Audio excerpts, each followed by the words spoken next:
Venga, venga chicas, pues buenas tardes y chicos.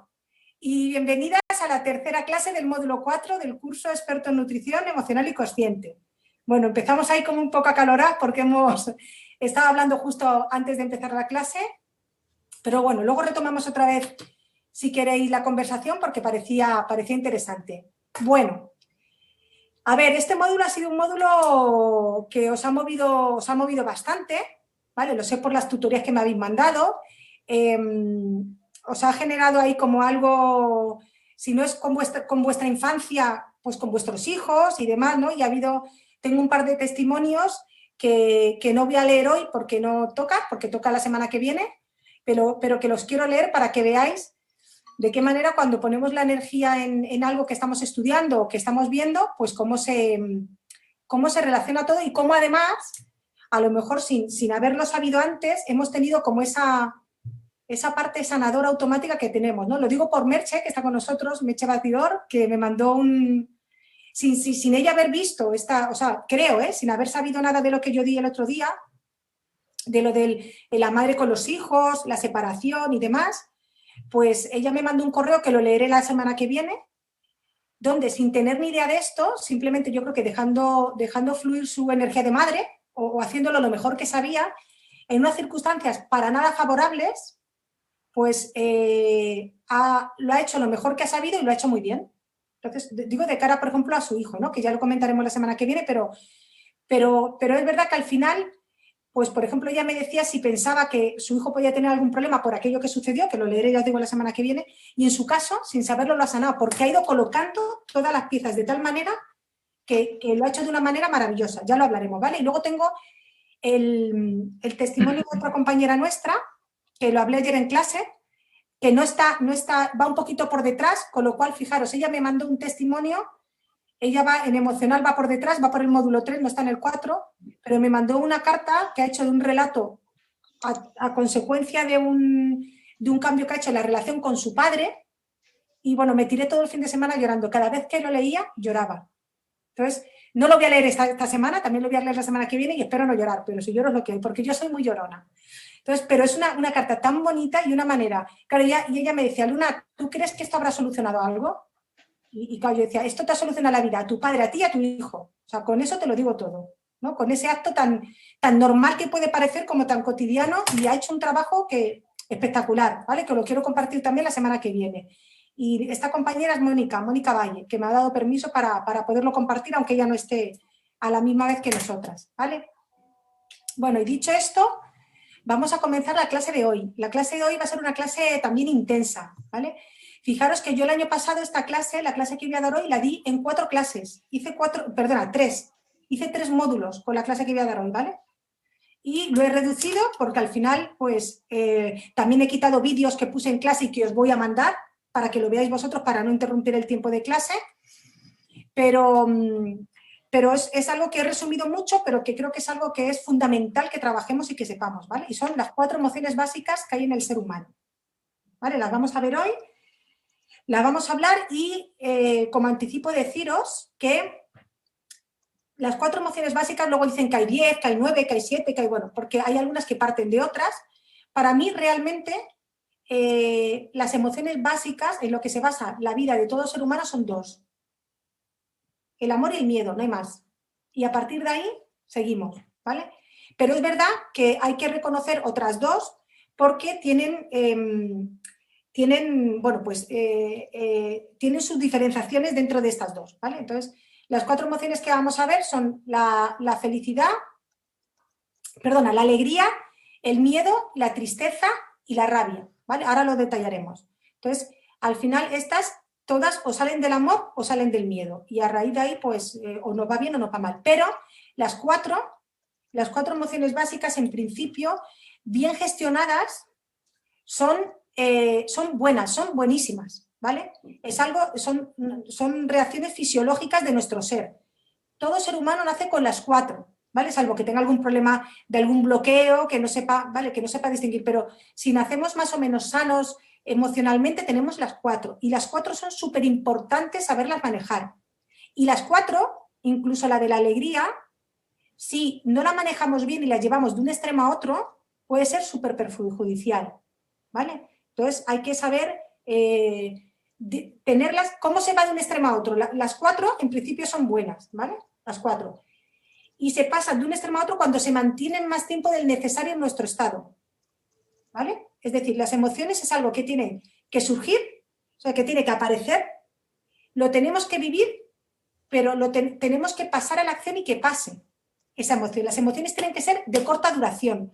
Cuando una emoción es de larga duración, es como que se cronifica y al final se lleva al otro extremo y se hace mala, por así decirlo, ¿vale?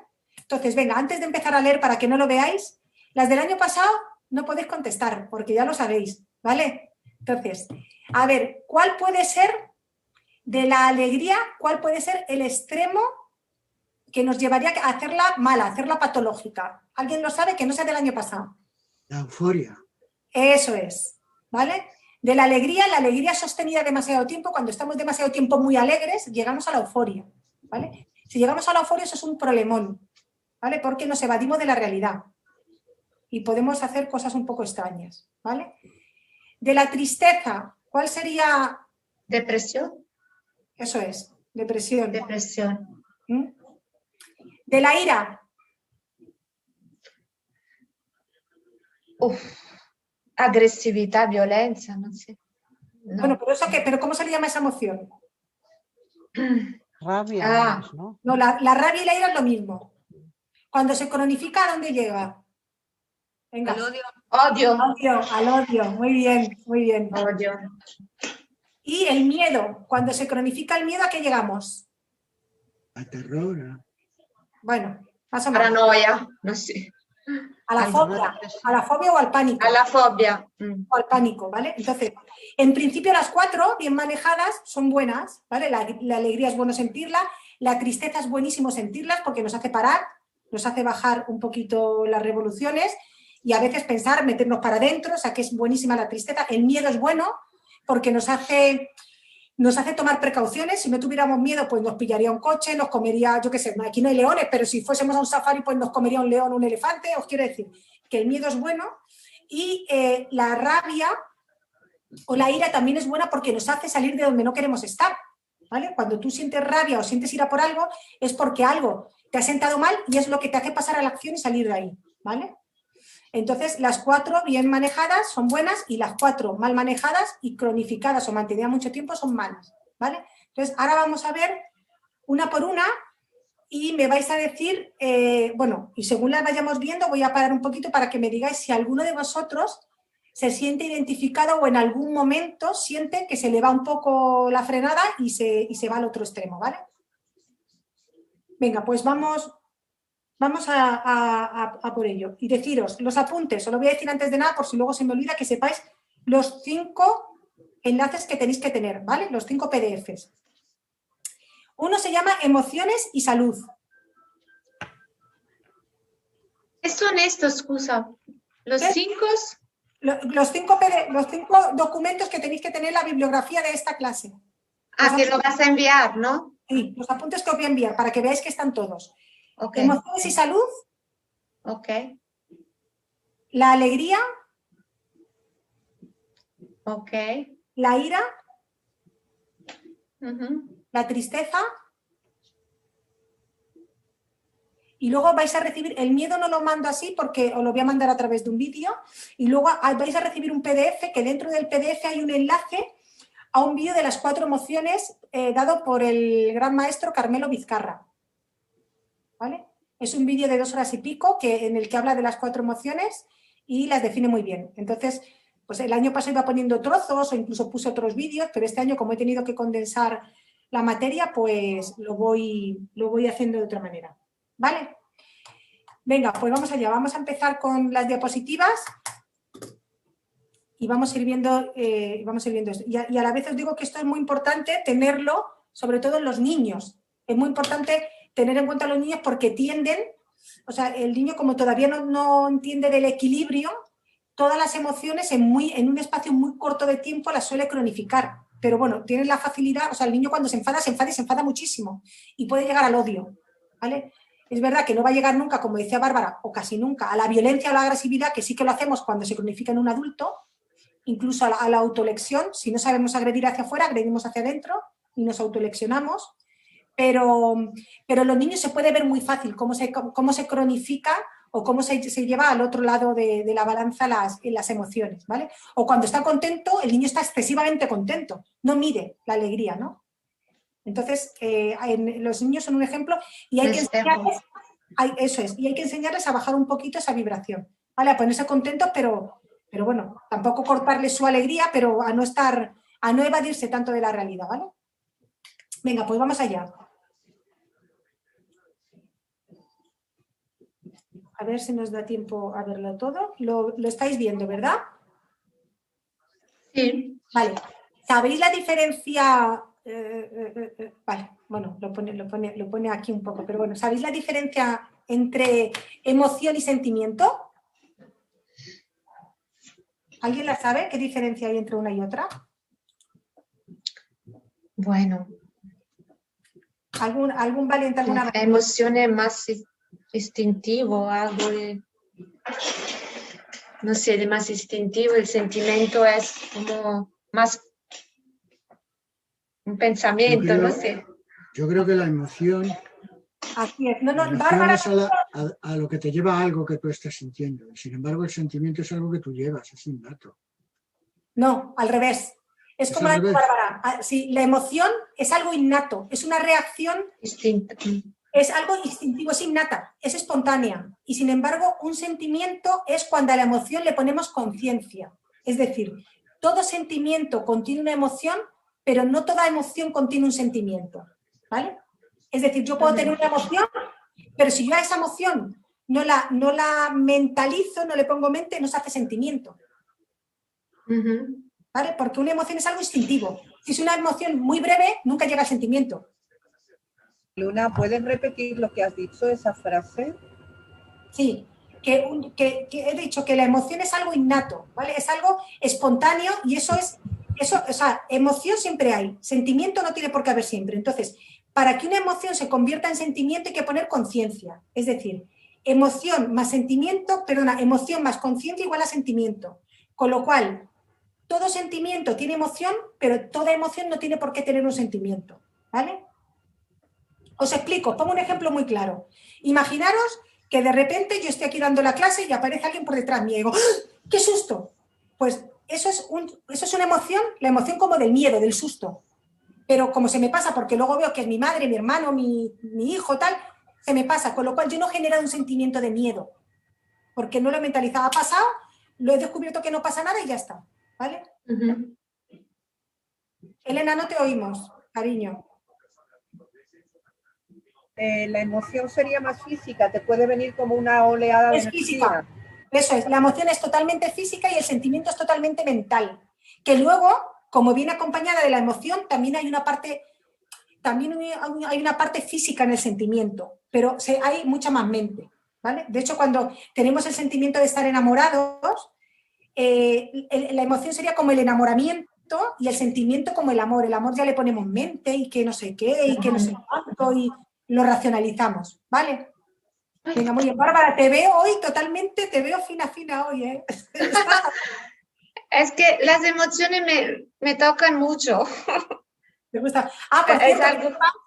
Bárbara, que te he de decir, ahora no me voy a acordar, no me acuerdo de quién es la chica. No, lo voy a volver a mirar, pero no me acuerdo. Pero hay una chica, sí, ya sé quién es, Encarna Frías, es una compañera nuestra del año pasado que hizo el de coach y este año está haciendo la convalidación, pero la está haciendo en diferido.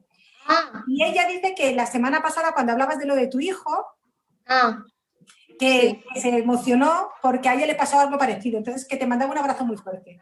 Qué bueno. Un abrazo. ¿Cómo se llama ella? Encarna, ok. La saludo, le mando un beso, chao. Muy bien. Venga, pues vamos a seguir con el tema de las emociones. Os voy a silenciar a los que estéis tal y así no oímos. Bueno. Vale, habíamos dicho que la emoción es un sentimiento intenso en movimiento que se ha de expresar. Es decir, la emoción se siente intensamente y se convierte en un sentimiento, ¿vale? Y toda emoción se ha de expresar, ¿vale? Para que no se quede retenida, porque también hay un problema cuando, pues bueno, lo veis, ¿no? Emoción expresada, emoción superada. Cuando no expresamos las emociones, se nos enquistan y tenemos un problema grave, ¿vale?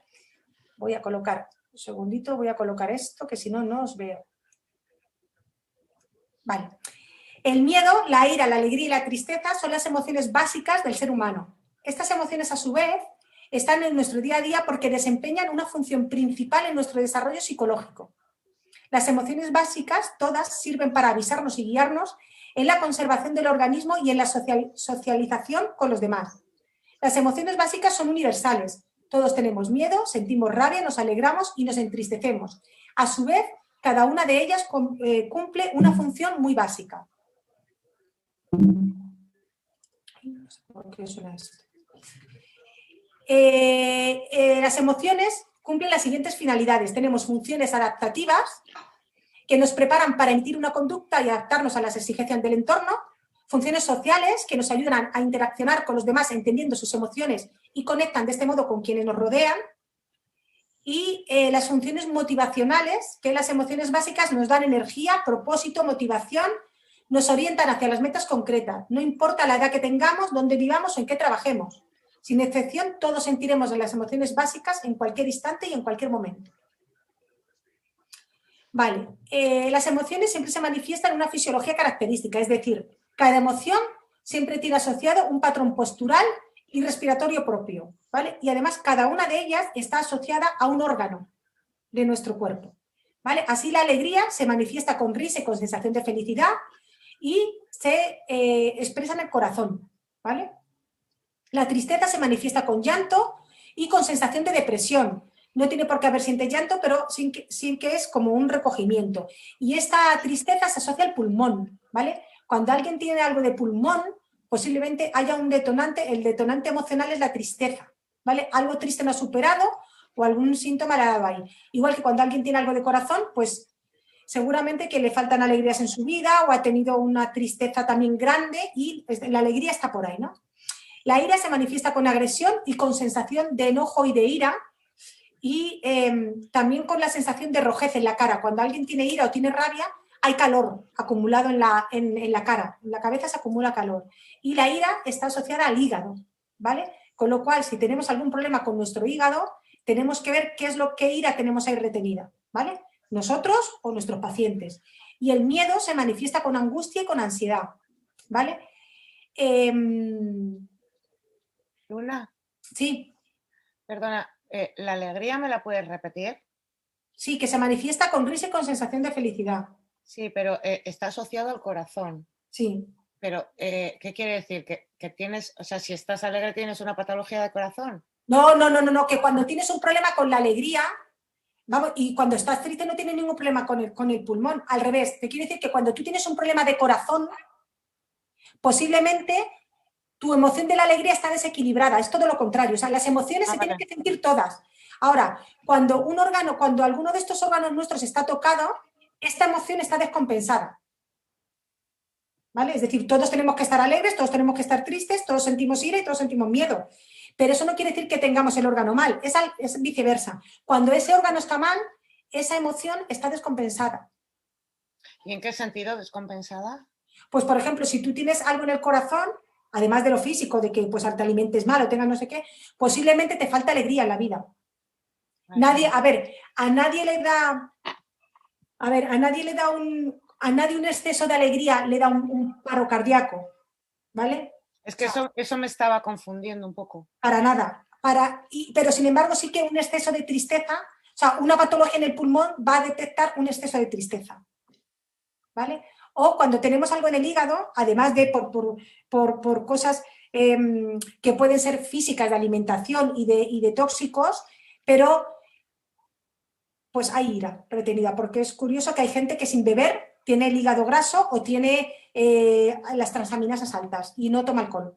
En el tema de la alegría es al revés, porque las otras tres, o sea... Eso es, las otras tres, eso es. Y cuando tengamos algo de riñones, siempre hay miedo, siempre. Es un miedo que no sabemos superar. ¿Puedo comentar una cosa, a Belén? ¿Eh? Dime. Se te ha dejado de oír, Elena. Lo he hecho al revés.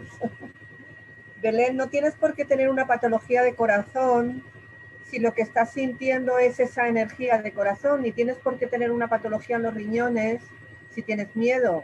Lo que pasa es que la energía es lo primero que se manifiesta. Y si sigues sin solucionar ese tema, más adelante se puede manifestar. Se va a manifestar, se somatiza en el cuerpo, efectivamente. Se somatiza en esos órganos, ¿vale? Eso Vale. es. Luego me lo explicas mejor. Vale, luego cuando sigamos la clase y si da tiempo lo seguimos explicando. Seguimos hablando. El dicho ese de muertos de risa no cabe, ¿o cómo? Bueno, depende. Si nos excedemos en reírnos a lo mejor, pero vamos, tampoco va, no va por ahí. No va por ahí, ¿no? No. Bueno, pues al igual que cada una de las emociones va asociada con...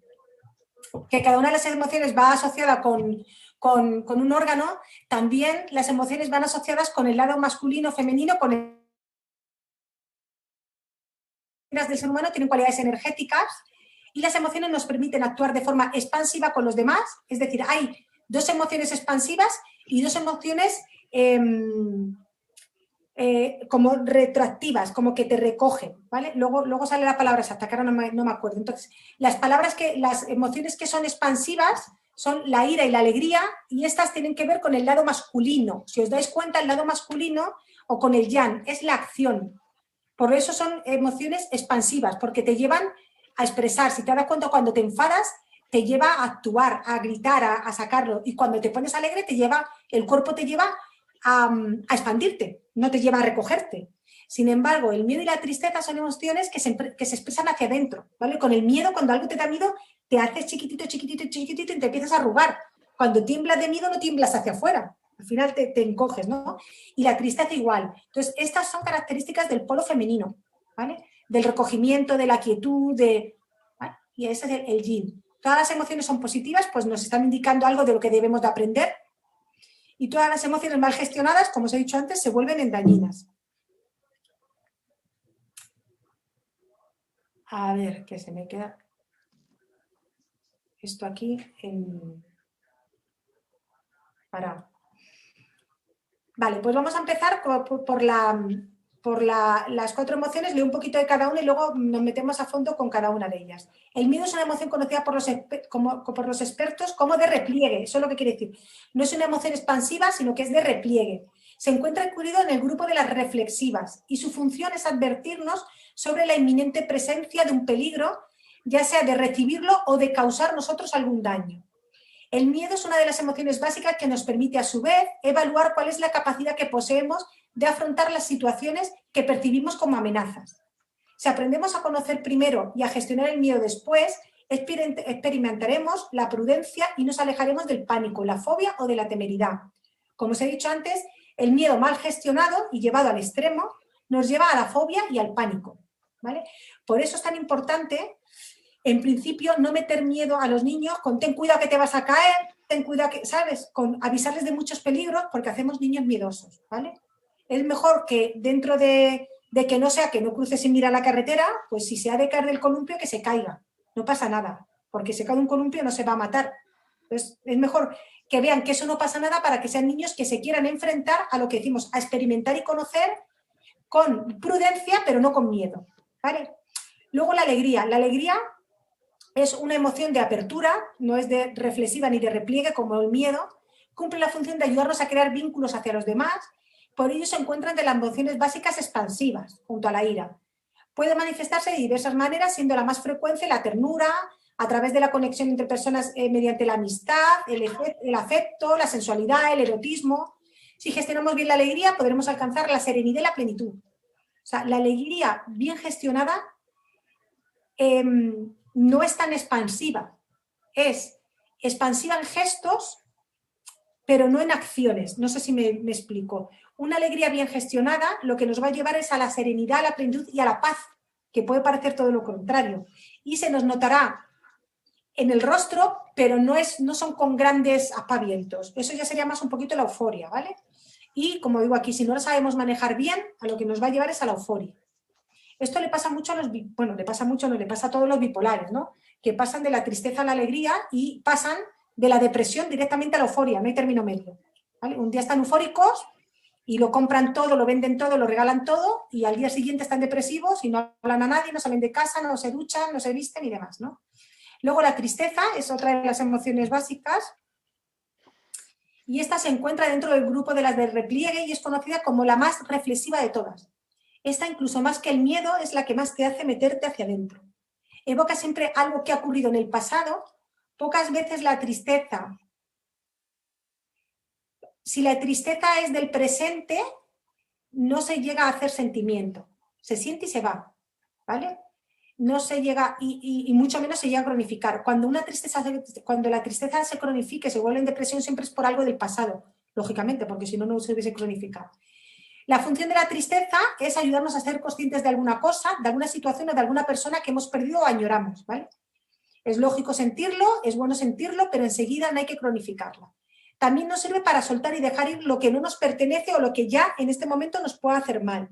Y por último, otra de las funciones de la tristeza es la de permitir a los demás que nos acompañen, evitando volvernos demasiado vulnerables o dependientes. Es decir, en un principio la tristeza nunca se ha de vivir acompañado, ¿vale? La primera emoción de tristeza, lo mejor es vivirla solo, porque la tristeza bien gestionada te va a llevar a conectarte contigo mismo. Si esa tristeza la haces acompañada, te pierdes una parte básica de la tristeza. Es decir, imaginaros que la tristeza te viene porque, bueno, pues no me lo invento. Yo cuando, por ejemplo, falleció mi padre, ¿no?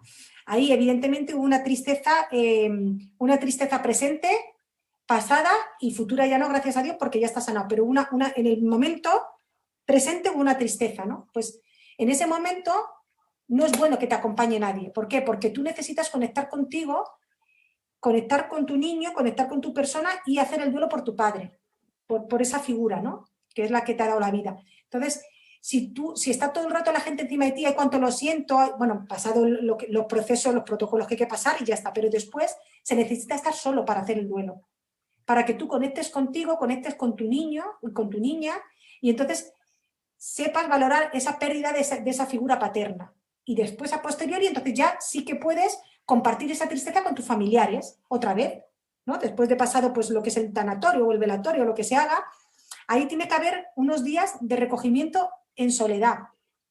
Eso de yo me hago la fuerte y apoyo a mi madre y a mis hermanos para que no tengan pena o para cubrir, y yo no hago mi duelo, después pasa factura, ¿vale? Entonces cada uno se repliega para adentro, conecta con esa parte, hace su duelo y después sí se puede acompañar a la gente o te puede acompañar la gente. Pero en principio no, porque si no luego se cronifica y se hace depresión, ¿vale? Bueno, vamos a continuar. Y con cualquier cosa, cuando se siente una tristeza hay que sentirla en soledad y luego ya, si se quiere compartir, pero la mejor manera de gestionarla es esa. Luego está la ira, que es junto con la alegría la segunda emoción expansiva. Se trata de un impulso, una manera de quitarnos algo o alguien de encima, de sacar fuera lo que nos molesta, lo que creemos injusto o lo que nos está haciendo daño. Mirad, si no sintiésemos ira, al final estaríamos rodeados de cosas que no nos gustan, porque la ira lo que nos hace quitarnos de encima cosas que de otra manera no nos quitaríamos. Entonces es bueno a veces sentir la ira y porque también te hace pasar a la acción. Si no, seríamos meros conformistas y nuestra vida al final estaría llena de fugas porque estaríamos rodeados de cosas que no queremos, ¿vale? La ira suele ser una especie de limpiador efectivo para todo lo que nos pesa. Para ello debemos reconocerla, aceptarla y gestionarla correctamente. Si no, ocurriría todo lo contrario. Mirad, la ira existe porque... La ira tiene que existir porque nosotros no entramos no podemos entrar en la mente de otra persona. Entonces, si yo, por ejemplo, sobrepaso un límite sin ningún mal, yo el que alguien tenga ira hacia mí en un momento dado, que no es nada malo, puede ser porque yo no conozco el límite de esa persona y sin quererlo lo he sobrepasado un límite y entonces esa persona me pone límites y para que esa persona me ponga límites tiene que sentir la ira. Ahora bien, eso no quiere decir que esa persona sea agresiva conmigo, ni sea maleducada, ni pase al odio. Simplemente yo puedo hacer algo que por desconocimiento supere una barrera y esa persona simplemente me diga, mira, no sabes qué, Luna, que no estoy de acuerdo contigo en eso. Eso ya sería sentir ira, pero bien gestionada. Es decir, esto me da rabia, esto a mí me hace moverme y yo te lo digo. Pero no hay por qué utilizar la violencia. De hecho, por eso cuando hablamos el año pasado, hablamos de la comunicación asertiva, que es tan importante. La comunicación asertiva la utilizamos cuando hay algo que no nos gusta, pero no queremos hacer daño a la otra persona, sino lo queremos comunicar, pero no lo queremos tragar. Entonces, esa sería como la ira o la rabia bien gestionada, con la comunicación asertiva, ¿vale? La ira implica una sobrecarga de energía que en ocasiones nos ayuda a cumplir la realización de lo que queremos o de lo que queremos o nos asegura la necesidad de amenaza. Por ello, no debe de ser considerada siempre como negativa. Lo que ocurre es que a veces, en vez de ayudarnos a resolver lo que sucede, la ira es una de las emociones que se convierte en un problema, el odio, si lo llevamos su expresión al extremo. Y normalmente la ira se lleva al extremo cuando no se pone el límite en el momento adecuado. Cuando ese límite lo tragamos, entonces es cuando el vaso se colma, pues es cuando expresamos con odio o con la ira mal expresada.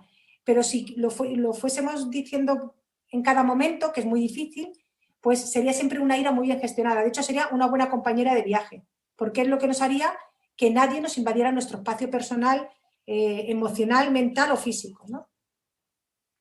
Vale, pues vamos a pasar ahora a analizar más detenidamente Una cosa, Luna, la ira, sí. Lo que llamamos el cabreo normal, cuando a ti te cabreas por una situación normal, ¿eso le podemos llamar ira? No. Cuando tú te cabreas, mira, la ira, bien entendida, nunca te lleva al enfado, nunca hay enfado. Hay como un poner límite, mira, no, yo esto no me gusta, pero no tienes por qué estar ni enfadado, ¿sabes? Imagínate que a ti te dicen, a ver, claro, es que la hemos llamado ira y a veces no. Imagínate que yo te digo, pues, yo qué sé, pues vamos a quedar todos los días a las 7 de la mañana. Y tú, simplemente, la ira bien gestionada, es que la ira está muy, el término ira está muy prostituido, porque la ira, o lo que ahí se consideraría ira, sería que tú me dijeras, mira, Luna, no, yo lo siento, pero yo a las 7 de la mañana estoy descansando, porque yo necesito dormir 7 horas, o 8 horas, o 9 horas, y para mí, mira, si quieres que nos vayamos a andar juntos, a partir de las 9, si no, eso que te hace decirme a mí, yo no voy a ir por esto, pero sin enfadarte, eso sería la ira bien gestionada. Es como lo que nos hace movernos. Claro, ahora, si a ti te cabrea que yo te diga, vamos a quedar a las 7:30, porque posiblemente todos los días lleve 3 años quedando a las 7:30 y tú digas, joder, es que a mí no me apetece ir a las 7:30. Entonces, cuando yo ya te diga, vamos a las 7:30, si dices, es que me cabrea ya. Te cabrea porque lo has aguantado más tiempo del que necesitas. No sé si me explico con esto. Es que yo tengo un concepto diferente. Yo tenía otro concepto de la ira. La ira yo lo veía por encima del cabreo. O sea, no. Pues la ira bien gestionada es aquello que a ti no te encaja en tu manera de vivir o en tu manera de pensar y entonces reaccionas de buena manera. Lo que pasa que es lo que te digo, que como muchos otros, que no encuentro ahora otra palabra que esté, como yo digo, siempre prostituida, pero es una palabra que se ha distorsionado mucho su significado. Claro. De hecho, fijaros, ira quiere decir ir a, es decir, yo voy a ir a decirte esto o voy a ir a... O sea, te hace ponerte en movimiento, pero de manera buena, de manera efectiva. Claro, por eso dice expansiva o impulsiva, ¿no? Claro, porque la ira es ir a, o sea, al final te va a hacer salir a hacer algo, a poner un límite, a decir que no, o a, ¿sabes? Sí. Es algo como muy suave, muy subjetivo, que te hace racionar y decir, pues yo no, yo esto no, pero no con cabreo. Qué curioso. ¿Vale? Venga, vamos a entrar a analizar el miedo, un poquito a fondo, a ver quién de vosotros se siente miedoso o cree que tiene alguna fobia, o cree no, o la tiene y la podríamos trabajar. El miedo es una emoción, y aquí me han dejado esto, ay, perdonad, que no se ve la última palabra. El miedo es una emoción básica y universal, esencial para asegurar nuestra supervivencia, que se activa ante un estímulo que supone un peligro. El miedo consiste en una señal que advierte de que se aproxima un peligro o un reto, una situación compleja o algo que puede suponer un daño físico o, ahí no sé qué pondrá, pero puede ser físico o emocional, no tiene por qué ser solamente físico. Tú puedes estar viendo una película de miedo y el daño que tú puedes sufrir, o si la ves en exceso o a ti te da mucho miedo, es un daño emocional. La película no te va a hacer nada a ti, pero ese miedo excesivo que puedes sentir al ver, por ejemplo, una escena de terror, te puede llevar como a un daño emocional, ¿vale? O mental.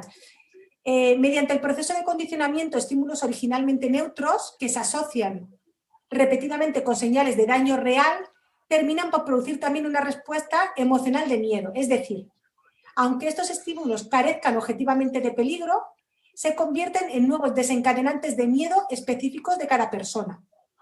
Puede ser que este proceso sea adaptativo y útil para la supervivencia. Sin embargo, en ocasiones produce reacciones de miedo ante situaciones sin peligro real o significativo, dando lugar a las fobias, miedos irracionales o persistentes. Por ejemplo, esto se puede dar mucho cuando tú a un niño le dices: no te subas ahí que te vas a caer, no te subas ahí que te vas a caer, no te subas ahí que te vas a caer. Claro, cuando el niño se cae, se lo ha repetido tantas veces que no se va a volver a subir.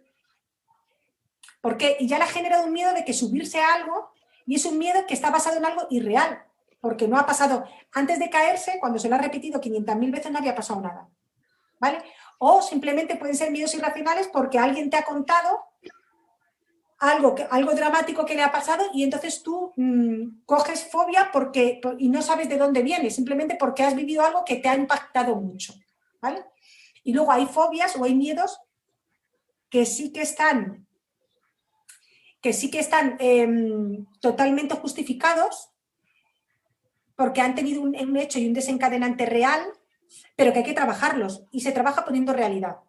¿Vale? Os voy a poner un ejemplo que me acaba de pasar a mí hace 15 o 20 días. ¿Vale? Mirad, hace 15 o 20 días a mi hijo le atracaron y le pegaron una paliza en el metro. ¿Vale? Entonces, claro, a mí me llaman desde un número desconocido porque le habían robado y además era 10 minutos antes de empezar una clase. Imaginaros qué cuerpo tenía yo en la clase, os lo podéis imaginar. Y me llaman y me llama a mi hijo y me dice que mamá, me han pegado una paliza, me han robado, estoy aquí en el metro en Acacias tirado y no sé qué hacer. Y claro, en ese momento pues la mente empieza, pues no estará bien, estará mal, no sé, tendrá la cara rajada, tendrá una puñalada, yo qué sé, se te pasa de todo. Pero bueno, al final yo tengo que dar una clase, la tengo que grabar, esto ya sabéis cómo va, o sea, esto no se puede dejar, esto es como un programa en directo y hay que hacerlo. Antes de empezar la clase lo gestioné con mi hermano, le fue a buscar y tal, en fin, eso es lo de menos. Ha pasado todo, gracias a Dios no le pasó nada, le pegaron una pequeña paliza, pero no le pasó nada, le robaron, que es lo de menos.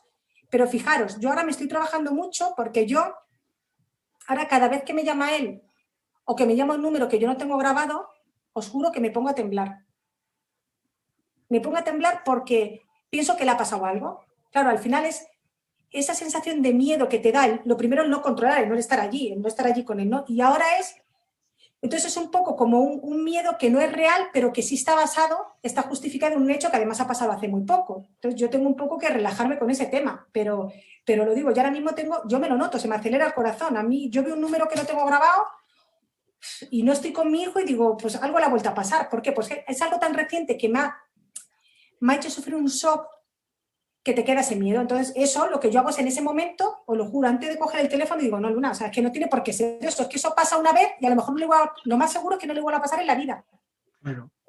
Lo que hay que hacer lo que yo hago, por lo menos para gestionar ese miedo que tengo ahora mismo, es poner realidad y decir, vamos a ver, ¿cuántas veces, qué estadísticas hay de que a una persona le hayan atracado, le hayan pegado una paliza más de una vez en su vida?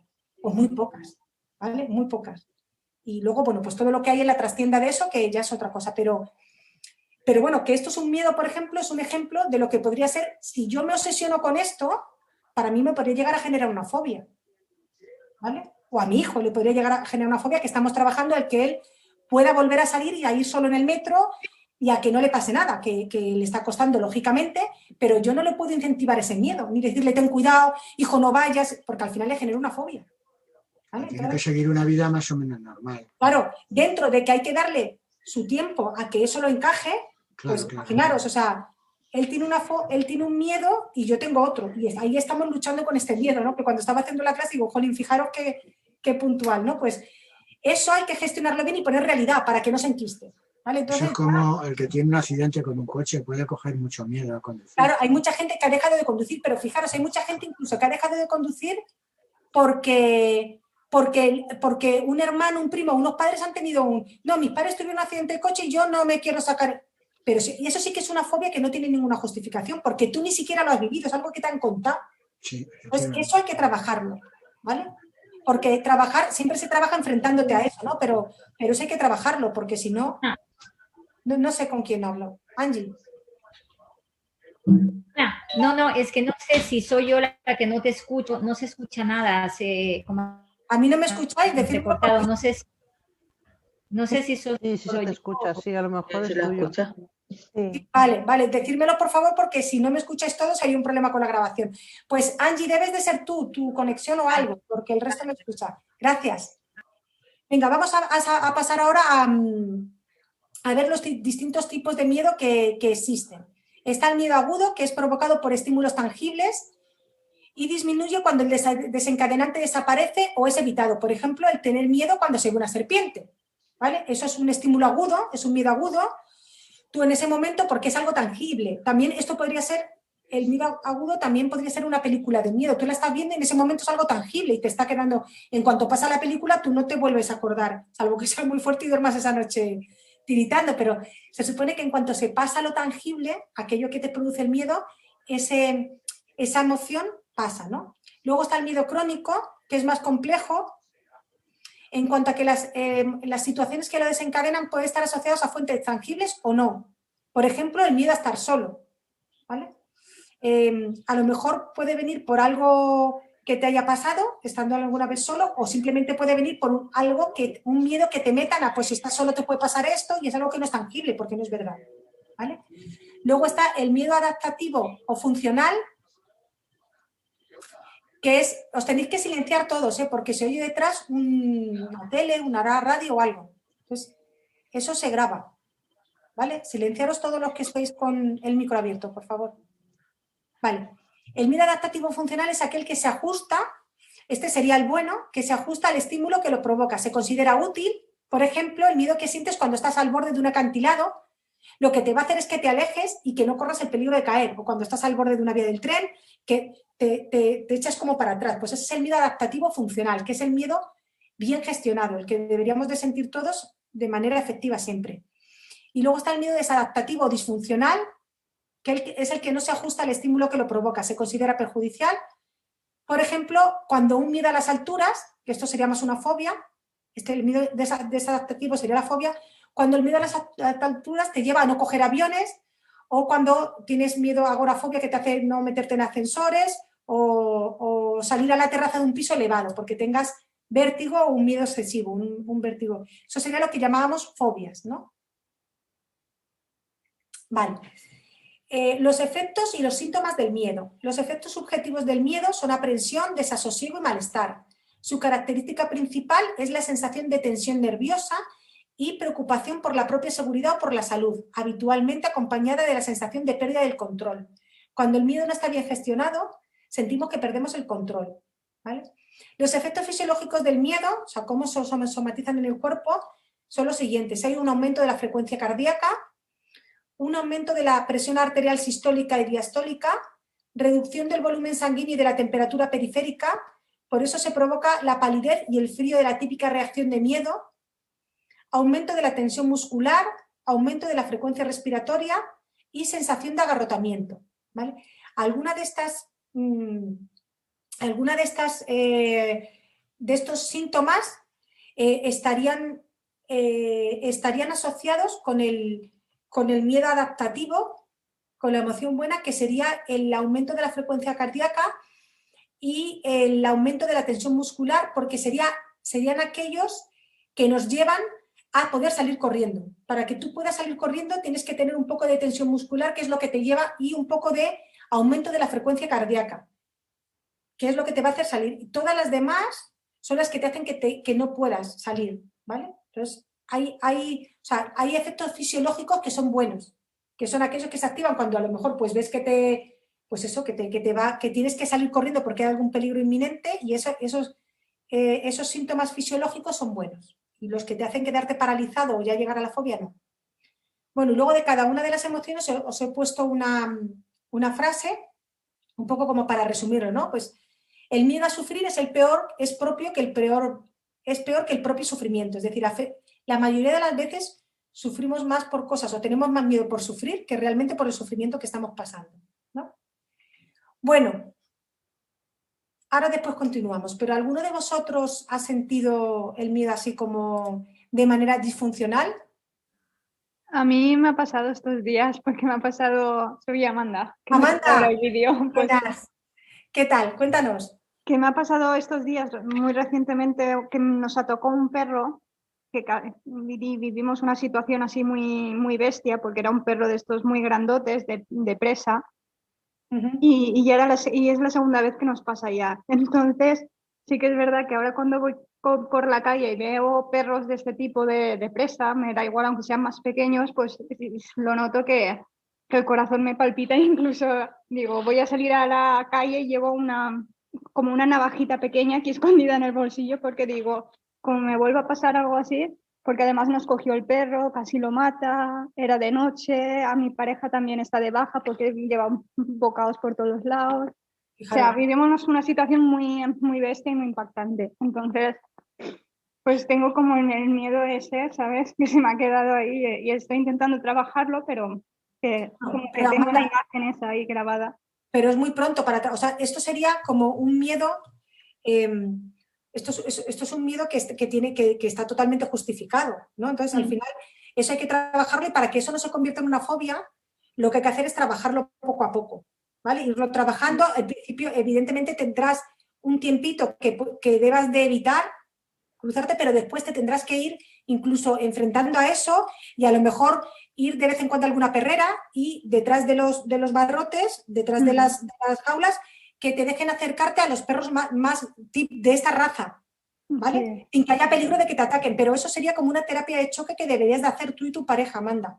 Sí, Cuando sí. ya se relaje la primera sensación, incluso dejes de soñar, que yo he tenido unos días que he estado soñando incluso con este tema, pues cuando ya deje un poco de atacarte eso, tendrás que ir hacia ahí y ver bueno, pues que no todos son agresivos y demás. Y luego otra cosa, en cuanto a los perros, Amanda, más que una navaja, lo mejor que puedes hacer para ahuyentar a un perro es llevar agua y echarle agua. No, es que este perro de presa es la segunda vez que nos pasa ya, y estuvimos viendo vídeos, porque además es un perro de 55 kilos de presa que muerde y ya no suelta, o sea, ni agua, ni estirarle las patas de atrás, ni es intentar asfixiarlo. Entonces mi pareja sí que lo cogió del cuello y estuvieron intentando asfixiarlo, fueron más de 5 minutos de ahí de intentar soltarlo, o sea, una situación muy, muy bestia, muy... Que no éramos 4 personas pegándole al perro y el perro no soltaba, o sea, que no es... con un perro de esos no es tan fácil. Por A mí eso que... me pasó hace tiempo, pero no, que un perro muy grande, ¿cómo se llama? No es un mastín, es uno de estos que parece un caballo, que son enormes. No sé cómo Sí. se llama. Pero vamos, que parecen un caballo auténticamente. Pues este perro atacó a mi perro. O sea, gracias a Dios, y su dueña le tiraba hasta de las orejas a este perro y no soltaba. Y fuimos, esta mujer y yo fuimos, pues bien, no nos enfadamos ni nada, lógicamente fue algo fortuito. Fuimos a un adiestrador y nos dijeron que para hacer, por lo menos a este tipo de perros, que a lo mejor no es como de los de presa, que habría que cualquier perro, para que suelte, lo que más les asusta es el agua. Entonces, si tú de repente le echas agua, como que a lo mejor este tipo de perros no, porque lo que tú dices son los que aprietan la mandíbula y ya no es tu tía, ¿no? Pero, pues nada, Amanda, pues a trabajarlo muy poquito a poco. ¿Y tú estás bien de todo? Sí, ahora ya nos ha pasado el susto y eso, pero bien, sí, a trabajarlo. Jolín. Gracias. Bueno, venga, pues vamos a continuar. ¿Alguien más tiene fobia a algo? Bueno, Amanda no es fobia, Amanda es eso que le ha pasado. Angie. Bueno, pero yo tengo miedo porque cuando yo era pequeña me atacó un perro, no me llegó a hacer daño, pero me persiguió muchas calles y todo eso, entonces yo caí y esperaba pues que el perro venga encima, y cuando yo regresé a ver, pues el perro estaba a una calle más o menos mirándome, pero yo desde ahí yo tengo terror a los perros, o sea, yo voy por la calle y yo veo un perro y si es grande ya menos, yo me voy haciendo de ladito, pero es que el perro es como si me siente y el perro va a donde mí. Porque huele tu miedo. Tienes que coger un perro y tenerlo en casa. Uf, no. Esa sería la mejor terapia de choque. Pero es que imagínate, si pasó que un día le llevo a mi niño al parque y como yo le tengo miedo a los perros, yo no quería que mi niño toque el perro, un perro de un señor. Pero no le metas miedo al niño, Angie. El niño es el niño y tú eres tú. No le metas miedo al niño. Pero ¿sabes lo que pasó? O sea, yo le decía, no, que le va a hacer daño, que no sé qué. Y el hombre decía que no, déjale que lo acaricie, mujer, que no sé qué. Y el niño empezó a tocar al perro, el perro se giró y le mordió la muñeca. ¿sabes? O sea, y el hombre se quedó loco porque me pedía 1000 perdones y todo, pero es que yo sentía que le iba a atacar, o sea, fue algo que yo sentí. Porque provocaste tú el miedo en el perro y en el niño, claro. Vamos, provocaste tú, no te quiero hacer sentir culpable, por Dios, ni mucho menos, pero que no hay, de verdad, y para eso yo tuve una vecina que le mordió un pastor alemán aquí, además un perro que nunca hacía nada, y a los 2 días, con la cara cosida, su padre le compró un pastor alemán. Y le hizo, vamos, de bebé estar con el pastor alemán, y es la mejor terapia. Esta chica no tiene miedo a ningún perro. Y le atacó, de hecho tiene la cara llena de costuras, llena de cicatrices. Y su padre, vamos, estaba todavía con los puntos puestos y le compró un pastor alemán. Y yo creo que es lo más sabio que ha hecho ese hombre en su vida. Porque esta chica no ha vuelto a tener miedo a un perro nunca. Ana. A ir al coche por la noche. Me atracaron hace años con una situación muy compleja, con agresión. Y he tenido muchísimos años. Creo que lo he trabajado bastante bien. O sea, ¿Y ahora está superado, Ana? Pues a veces, desde que he empezado a hablar mucho de ello, yo creo que lo he superado un poco más. Pero he estado muchos años que yo si iba a un restaurante como no tuviera para dejar el coche en la puerta aparcacoches, no iba. Porque me daba miedo volver. O sea, tenía que saber dónde iba a aparcar. Yo quedar en un sitio que no sé dónde voy a aparcar, siempre tengo que imaginarme cómo es el lugar o pregunto, por si acaso tengo que ir sola al coche. Claro, pero eso es algo que también está basado en una experiencia, pero que luego además a ti esto no te ha impedido volver a quedar. No se ha cronificado, no se ha hecho fobia. No, he vuelto a ver, fue bastante gordo el tema, pero hubo agresión sexual, ¿eh? Sí, pues fijaros qué trabajazo ha hecho ella, porque esto la podía haber bloqueado para el resto de su vida, ¿eh? En muchos aspectos. No solamente en el aspecto de salir, ¿eh? En muchos aspectos. No, esto, vamos, sí, lo trabajé bastante y en aquella época incluso, o sea, la psicóloga se quedaba alucinada de cómo reaccioné, ¿no? Y las cosas que hice, pero sí que es verdad que me quedó el miedo de cada vez que voy a quedar pensar, ¿salgo? ¿Y luego qué? ¿Cómo vuelvo? ¿Y solo te pasa por la noche? Por el día no te pasa, ¿no? Sí, solo por la noche. Vale. Bueno, pues fíjate qué bien trabajo que está. Genial. Genial. Bueno, chicas, vamos a seguir y vamos a pasar a la siguiente emoción. ¿Vale? Y luego, si queréis, al final de la clase seguimos comentando. Bueno, pues la siguiente emoción, para cambiar un poquito la tónica, va a ser la alegría, ¿vale? También conocida como la emoción de apertura, cumple la función de ayudarnos a crear vínculos, como hemos dicho antes, hacia los demás. Por ello se encuentra entre las emociones básicas expansivas, junto a la ira. Puede manifestarse de diversas maneras, siendo la más frecuente, como hemos dicho antes, la ternura, la conexión de las personas, y mal gestionada, pues nos puede conducir a la euforia. Es una emoción básica que posee una función adaptativa. Esta emoción a nivel corporal interviene en músculos concretos que de forma automática se activan cuando estamos contentos. La alegría favorece el equilibrio entre mente y cuerpo y nos permite recuperarnos del estrés de nuestra vida diaria. Es una emoción expansiva que nos empuja a elevar el tono de voz. Nadie está alegre en silencio. Esto no, como que no pega, que no. Además de hacernos sentir físicamente más ligeros. Esta emoción se manifiesta por todo el cuerpo, pero especialmente en la zona de la cara, con la apertura de los ojos y la boca. También tampoco es normal ver a nadie contento con los ojos chiquititos y la boca cerrada, ¿no? Como que no pega. También se expanden los músculos del pecho, la garganta y las cuerdas vocales. Cambios que potencian nuestro bienestar. Y además, todas las células del cuerpo, cuando alguien está contento, simplemente sonríe, ya es como que cambian, se activan. Vamos a seguir. Mal gestionada, hemos dicho que llegaríamos a la euforia, y es una sensación, la euforia es una sensación exagerada de bienestar que se manifiesta como una alegría intensa, no adecuada a la realidad y acompañada de un gran optimismo. Por lo general, aparece como consecuencia de una buena noticia o de una experiencia muy positiva y puede considerarse como una forma de pérdida del control. Es decir, incluso la euforia en un momento dado, claro, cuando una noticia es desmesuradamente buena, la emoción también tiene que ser desmesuradamente buena, pero desmesuradamente corta. Es decir, yo ahora mismo termino la clase y me dicen que me ha tocado el euromillón y os puedo asegurar que me pongo eufórica, pero intentaría, porque es una una noticia desmesuradamente y además desmesuradamente poco probable. Pero es verdad que lo raro sería que te lo dijeran y te quedaras, qué bien, pues tampoco sería normal. O sea, que en un momento dado, o como el pánico, pues eso, algo como lo que el Sudeste de Ana, es normal que pasemos del miedo al pánico en un momento porque es algo que se sale de lo normal. Pues en la alegría igual, pero después hay que intentar rebajarlo lo antes posible, o sea, rebajar esa intensidad, ¿no?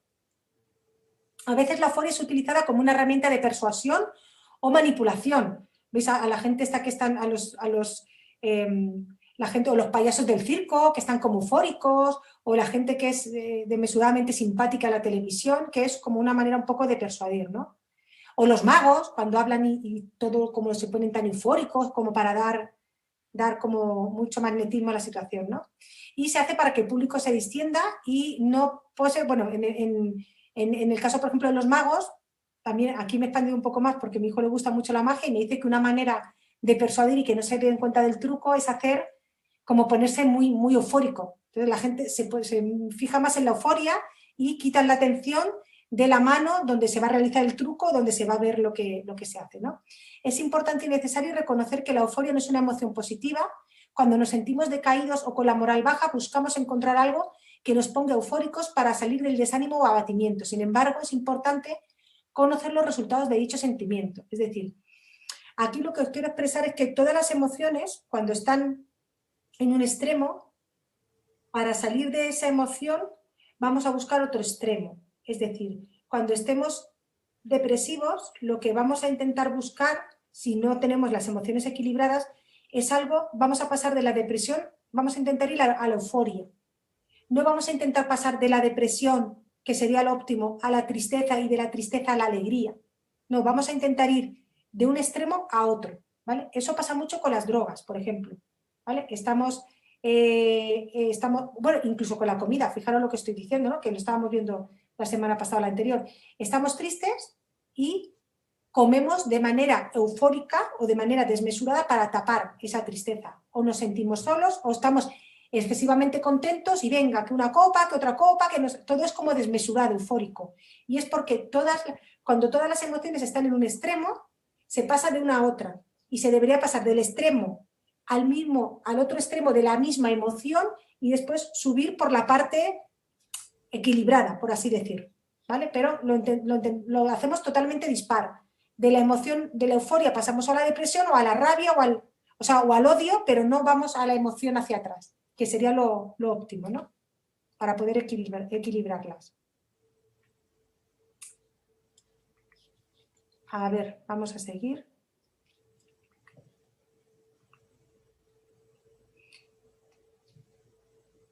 La verdadera alegría y paz interior está muy alejada de la euforia y la euforia es como las burbujas del champán que suben y suben y después bajan y bajan y lo que te genera es un vacío existencial que crees que solo remontas si vuelves a ilusionarte desmedidamente. Es lo que os decía, de la euforia normalmente se suele pasar si es desmedida y cuando no está controlada se suele pasar a la depresión y ahí vamos, de depresión a euforia, de euforia a depresión y vamos una para otro. La alegría auténtica y la euforia están reñidas, pues son contrarias. La alegría auténtica es una emoción que parte del interior de cada uno, nada externo a nosotros nos puede aportar lo que solo en nuestro ser interior sabe que nos puede beneficiar. Es decir, la alegría es algo innato en nosotros, nunca nos la puede dar nada externo. Si algo externo nos genera una alegría, es una alegría vacía, ¿vale? Es una alegría que no, o sea, la alegría verdadera no puede depender de nada externo, absolutamente de nada externo, ¿vale? Esa sería una alegría que tenga poca consistencia. Y la alegría verdadera, la que va a perdurar y la que se va a quedar es la que nace de nosotros, porque siempre podemos volver a ella. Como es algo que nosotros generamos, siempre que queramos, cuando encontremos esa manera de sentirnos felices con nosotros mismos, es como la llave maestra, porque al final ahí siempre podemos volver. Cuando depende de que algo externo nos lo dé, hijos, pareja, trabajo, amigos, que también nos puede generar alegría, cuidado, pero esa alegría es una alegría poco consistente, es una alegría muy momentánea, ¿vale? Nos permite la alegría soltar y fluir con la vida en libertad, quitándonos pesos muertos de encima y abriéndonos a los cambios y a las nuevas oportunidades. La euforia, como os decía, es una alegría falsa que nos hace depositar nuestro júbilo en manos externas que fácilmente nos pueden decepcionar. Es más, la euforia nunca viene de dentro, la euforia siempre viene de fuera, siempre nos lo genera algo externo, ¿vale? Pues ya os digo, como una noticia desmedida de que, pues eso, algo así como muy desmedido, y de dentro nunca puede venir la euforia, jamás. Los peligros que hay de la euforia. Impedir ver los riesgos o amenazas y, por tanto, nos hace abrirnos y exponernos a peligros.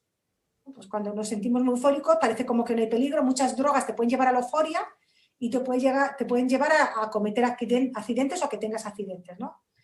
Refleja una huida de la realidad a la que antes o después habremos de enfrentarnos. Es una forma de evasión que procura una distracción momentánea por la que debemos de pagar un alto precio. Conlleva un importante desgaste emocional, imaginaros, en tantos picos de subidas y bajadas. Es algo que desgasta muchísimo la euforia.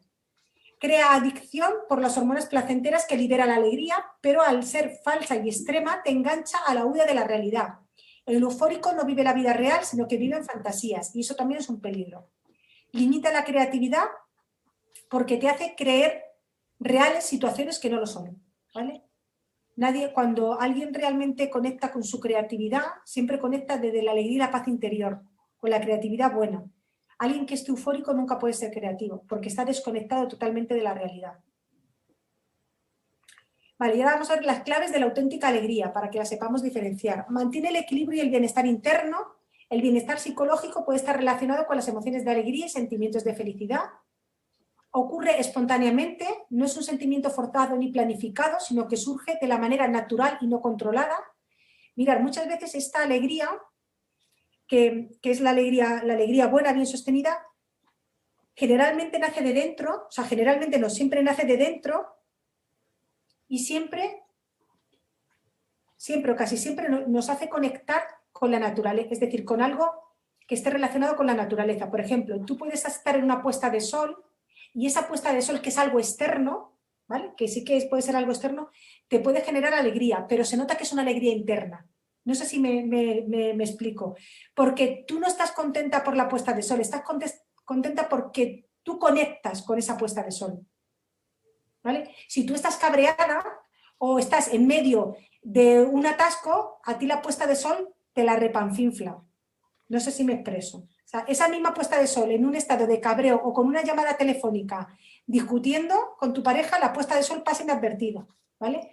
Esa puesta de sol te lleva a esa felicidad cuando tú conectas con ese elemento de la naturaleza, o un paisaje, o ver un árbol bonito, o ver yo qué sé, algo así que te conecte, casi siempre tiene que ver con la naturaleza, ¿vale? Empuja a querer compartir con los demás y a la cohesión social. Es un nexo de unión entre las personas, ayudando a crear nuevas relaciones y fomentando la unión social. Proporciona paz interna, aumenta la autoestima y la autoconfianza de cada uno, fomentando sentimientos y pensamientos positivos. Igual que cuando esa alegría es una alegría interna, te lleva a conectar con los demás, pero no te lleva a celebrar. No sé si me explico, es como una alegría muy tranquila, es una alegría muy pausada. Puedes decir, fijar, o sea, por ejemplo, ves algo bonito o como gente que manda pues, a través de los grupos fotos o vídeos, ¿no? O alguna compañera de la playa. Seguramente que esa persona que manda un vídeo de la playa, ¿no? Como esta mañana sucedió con una compañera, lo manda porque ella ha conectado con esa alegría. Y entonces manda algo, pero no manda celebrando, ni dando gritos, ni ¡ay, fijaros qué bien! No, es una alegría como muy medida, muy... Y que de hecho se transmite así, ¿no? Cuando ves la playa y dices, jolín, qué bien, y te fijas en algo como muy tranquilo, que te lleva a paz interior, no te lleva a celebrar, no se celebra nada, se celebra como una paz interior, no es tan expansiva de querer celebrar con mucha efusión, con euforia, vamos. ¿Qué podemos hacer? Bueno, también decir que es una energía, la de la alegría, que está en movimiento. Si la energía está estancada no es posible que sintamos ninguna emoción placentera, por tanto la auténtica alegría viene y se va dando paso a otras emociones que necesitan ser expresadas, es decir, no podemos estar constantemente alegres, porque además no es sano tampoco. Tenemos que pasar pues de la alegría a la tristeza, a la tranquilidad, incluso a veces al miedo. Tenemos que saber bailar con todas las emociones. Permite emprender nuevos proyectos, ya que facilita la energía para encaminarnos hacia nuestros objetivos, ¿vale? Dentro de que la alegría bien gestionada es algo tranquilo, sí que te lleva como a dar pasos, te da como esa motivación para avanzar, cuando esa alegría es buena. conectar con tu felicidad propia. La alegría surge de dentro, como he dicho, no tiene nada que ver con el exterior. Rara vez la causan los demás, sino que está plenamente relacionada con nuestros pensamientos y emociones internas. Y está siempre relacionada con el darse cuenta de algo y la consecuencia que le dedicamos a las pequeñas cosas, no con nuestro carácter exclusivamente. Es decir, cuando esa alegría es interna es porque nos damos cuenta, porque nos hacemos conscientes de algo. Entonces, es como que te despierta esa alegría, ¿no? Por tanto, para conectar con esa emoción es importante que practiquemos el estar presente en cada cosa que hagamos, así como que podamos experimentar los pequeños placeres del día a día. Fomentar la ternura y la curiosidad por nosotros mismos hace que sea la manera más fácil de acceder a nuestro interior y que la alegría surja de forma espontánea y expansiva. Bueno, ¿alguno de vosotros ha conectado alguna vez con este tipo de alegría o de felicidad? Sí. ¿Sí? Qué bien, qué bien. Y es algo además que yo creo que conectamos menos de lo que desearíamos, o por lo menos hablo por mí. A veces me gustaría como conectar más porque se vuelve como adictiva esa felicidad, ¿no? Pero que cuando la descubres, pues es como que también te relaja porque sabes que está ahí. Dices, bueno, ya sé que está ahí, que de alguna manera ya la he descubierto, ya no es algo nuevo para mí, algo que no sepa que es desconocido, ¿no?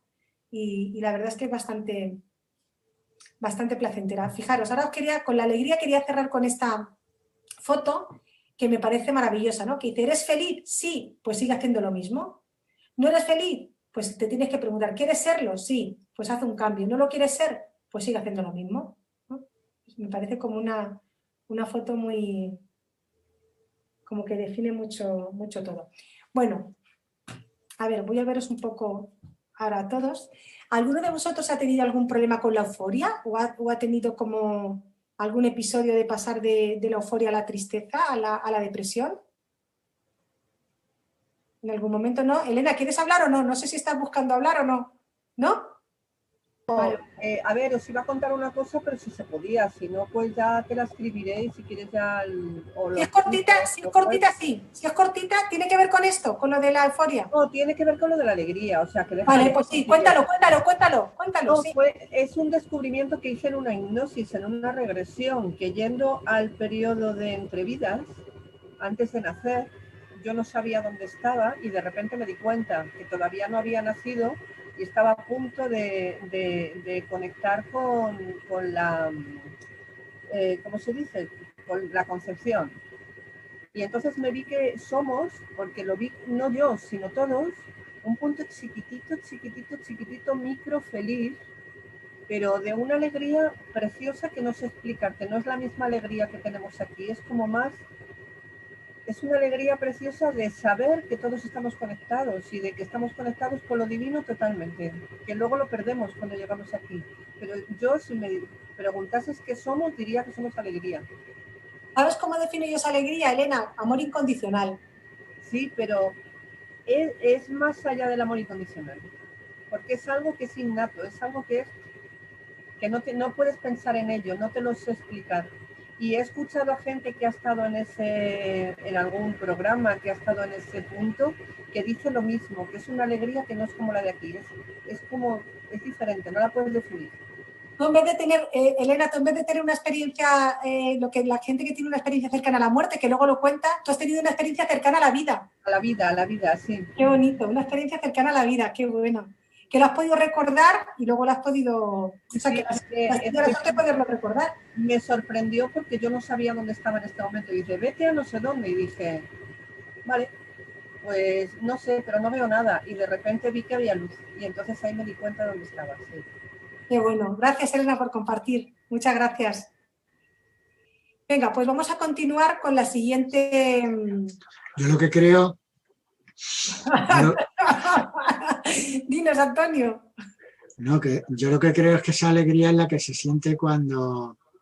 La alegría sana, me refiero, cuando ves a un familiar que hace tiempo que no lo ves, en una reunión de amigos, cuando estás viendo una cosa que te gusta, no solo la naturaleza en sí, sino el arte o la música, eso te puede dar mucha alegría también. Sí, pero esa alegría te la da porque conectas contigo, no por el hecho en sí. No sé si me explico. Cuando tú te alegras porque ves a un familiar, la alegría en sí no te la da el familiar, sino la emoción que ese familiar evoca en ti. Ah, bueno, claro, claro. Nunca Familiar puedo- no, es como la música, no es la música en sí mismo, sino es lo que sientes tú con la música. Eso es. O lo que sientes tú cuando ves el ejemplo que tú has puesto del atardecer o el amanecer, ¿no? Esa alegría, o la luna, o yo qué sé. Es que hay tantos, yo pienso que el aspecto interior de la alegría es lo más bonito. La felicidad en sí, ¿no? ¿O no? Sí, es la felicidad, eso es. Eso es, pues eso es. Eso es lo más bonito. Os digo una cosa, y en la tristeza también hay un punto muy bonito, ¿eh?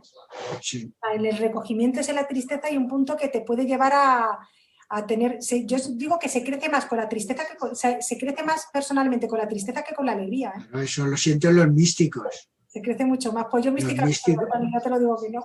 No, pero los místicos con la oración, el recogimiento, la soledad, todo eso te lleva a eso también, a un conocimiento interior que te puede llenar perfectamente, ¿no? Eso es. Qué bonito, Venga, por favor. vamos a continuar. Qué bonito, por Dios. Vamos a continuar.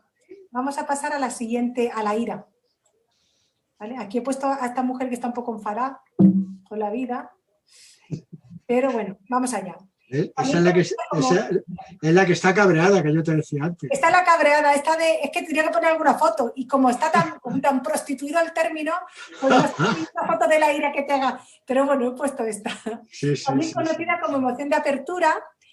La ira, como estado psicológico complejo, siempre involucra 3 componentes. Experiencia subjetiva, ya que solamente es algo que solamente sientes tú, que a lo mejor otra persona no lo siente igual que tú. Siempre hay una respuesta fisiológica y siempre, para que fuese una ira bien gestionada, tiene que haber una respuesta expresiva o un comportamiento, es decir, un paso a la acción. Si no la sabemos manejar, como he dicho antes, esto nos va a llevar al odio, la ira. Vale. A ver.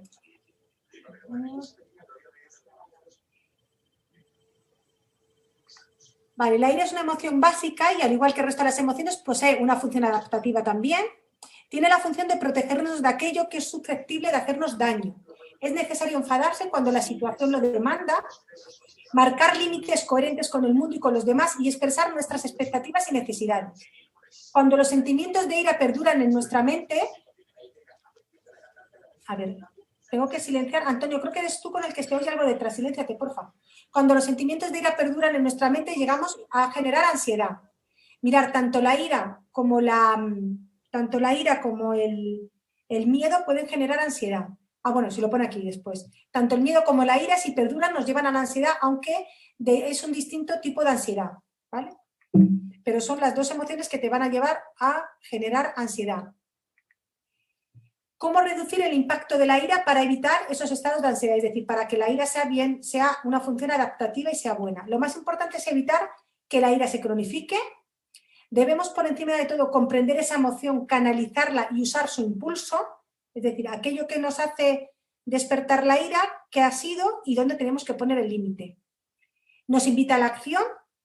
Lo que quiere de nosotros es que reaccionemos y que lo hagamos de un modo más ajustado y adecuado posible. Solo así recobramos la homeostasis o el equilibrio y solo así mejoramos nuestra realidad. Claves para manejar la ira. Mira, es importante aprender a sentir la ira en su primer momento. A veces es necesario escuchar con calma y valentía esas emociones incómodas para saber qué quieren decirnos. Mira, muchas veces detrás de una ira contenida hay un miedo al rechazo o una baja autoestima. Es decir, tengo miedo a que me rechacen, no digo lo que no permito para que no me rechacen y luego hay una ira contenida. Y ahí hay una baja autoestima porque tenemos miedo a que nos digan que no valemos o nos rechacen y entonces vamos conteniendo esa ira y eso es lo que luego se puede convertir en odio. Solo es necesario conectar con nosotros mismos y recordar ante todo que no es una emoción mala, sino que es un umbral que debemos de cruzar para conocerlos mejor, para saber poner los límites. Tras conectar con tus emociones es momento de tomar una decisión, ¿vale? Si algo yo veo que no encaja conmigo, antes de enfadarme, tomo una decisión y paso a la acción. ¿Qué debo hacer? Confronto o me alejo, reacciono o pongo distancia de esa situación que me amenaza o me hace daño. Es decir, pasar a la acción también puede ser me alejo de esto, ¿vale? Porque a lo mejor a esa persona no la tienes por qué volver a ver en tu vida. Es decir, si al final quien te ha hecho algo que te sienta mal es alguien que has visto en un aeropuerto y posiblemente no le vuelvas a ver en tu vida, a lo mejor te viene más a cuenta no hacer ni caso y alejarte, que ya sería pasar a la acción, que enfrentarte a esa persona. No siempre tiene por qué ser... O sea, pasar a la acción, el alejarnos, el irnos de esa situación también es pasar a la acción. Entonces, ¿qué habría que hacer? Pues cuando conectamos con nuestra ira y con algo que nos molesta, deberíamos de hacer una tormenta de ideas, es decir, ¿qué me molesta?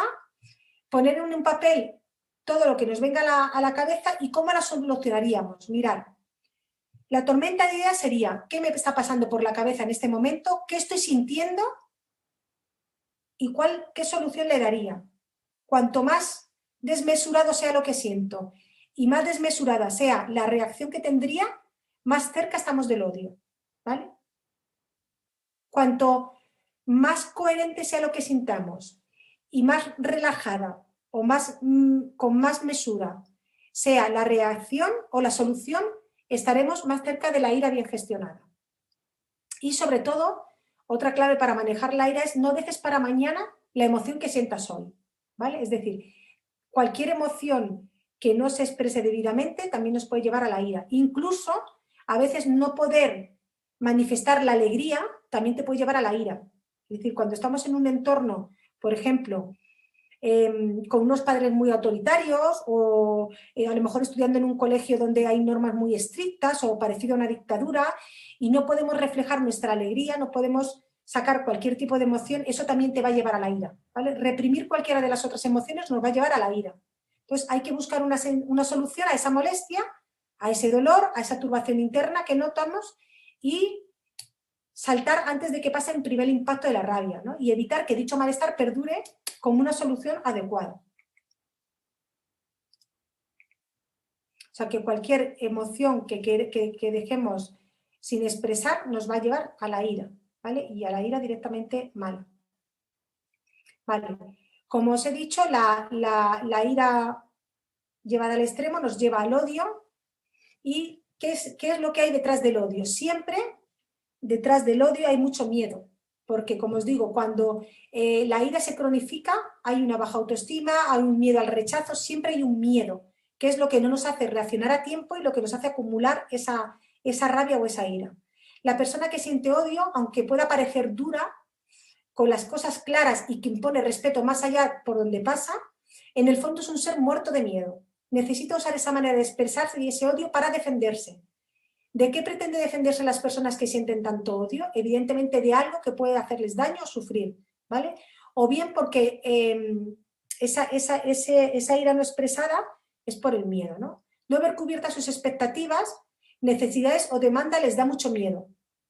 Y la persona que odia interpreta que al no ser estas exigencias satisfechas, lo que esa persona quiere, se encuentra en una situación de peligro. Ese supuesto peligro les da miedo y ese miedo le envía la señal al cuerpo para que lleve a cabo la respuesta de lucha en la que está implicada la defensa del yo, ¿vale? Es decir, siempre detrás del odio, siempre hay mucho miedo, ¿vale? Detrás de la rabia, de la ira no, en primera instancia no, pero detrás del odio ya hay miedo, ya hemos cronificado eso. Lo que os he dicho antes, ¿qué es lo que hay detrás del odio? Siempre está la ira y la baja autoestima, ¿vale? Los pensamientos inmediatos pueden ser autodegradación. Espérate porque me he saltado un paso, que es aquí. Existen dos tipos de ira, más que de ira de odio, ¿eh? O de mecanismos que nos conducen a ella, que es la inseguridad o baja autoestima y la baja tolerancia a la frustración, ¿vale? Estas dos cosas. La primera respuesta ante una ofensa es el dolor y si consideras que ese dolor que ha sido causado por otra persona es injusto, sientes ira y te preparas para el ataque. Por ejemplo, alguien te dice que eres un incompetente en tu trabajo y sientes rabia o ira. En primer lugar, el ataque ha supuesto un insulto a tu autoestima, lo cual te provoca dolor e enfado, ¿vale? Entonces, si lo que hay es una baja autoestima, evidentemente este comentario te va a llevar a sentir rabia o odio. Si tú tienes bien tu autoestima y alguien te dice que eres un incompetente, lo primero que piensas es que esa persona es maleducada y estarías en lo normal, porque nadie te tiene por qué llamar incompetente, hay antes otra manera de decirlo, y lo siguiente que haces, como una respuesta positiva a eso, es ver si eso es real, en qué puedes mejorar tu trabajo. A lo mejor eso no es un incompetente porque alguno de los cometidos que tienes no los has sabido hacer o no te has dado cuenta o realmente no llegas a ellos, ¿vale? Pero siempre lo gestionas de buena manera, es decir, sin llegar a sentir odio o rabia por eso. Si sentimos odio o rabia por ese comentario, es porque ese comentario realmente nos define. Por eso nos sentimos rabiosos. Si no nos define, no sentimos que nos define, no va con nosotros, ¿vale? Y luego está lo que lleva a la baja autoestima, esta que decimos, es la autodegradación, la inseguridad en uno mismo, el miedo y la decepción. O sea, estas 4 cosas serán detrás de ahí. Esta valoración negativa es lo que da lugar a la emoción negativa e inadecuada, que es lo que lleva lo que hay detrás de una baja autoestima, ¿no? Y luego lo otro que nos puede llevar a la ira o a la rabia es la baja tolerancia a la frustración, ¿vale? Y esto lo da mucho cuando hemos sido sobreprotegidos, ¿vale? La ira también puede estar ocasionada por una baja tolerancia a la frustración, es decir, una incapacidad de soportar molestias, incomodidades o frustraciones de la vida. Las creencias que sostienen esto en las personas son las siguientes: tengo que conseguir todo o casi todo lo que deseo de forma fácil.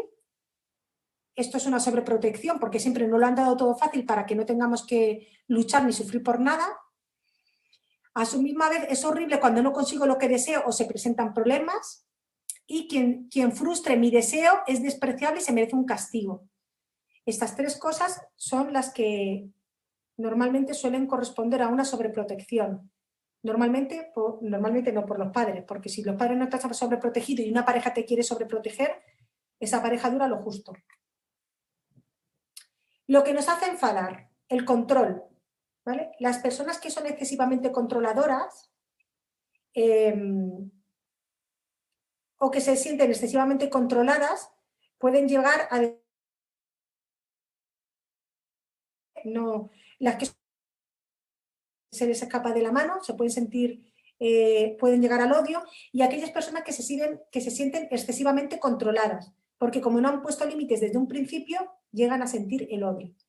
El rechazo, cuando nos sentimos abandonados, aislados, privados de afecto, admiración o consideración, también nos puede llevar al odio.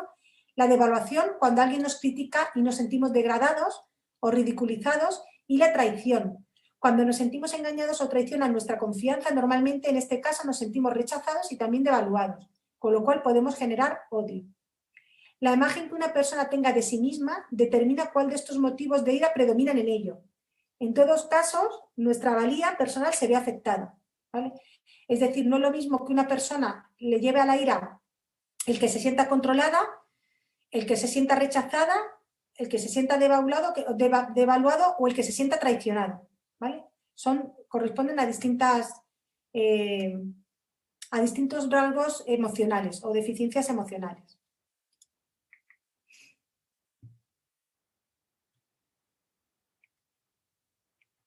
Vale.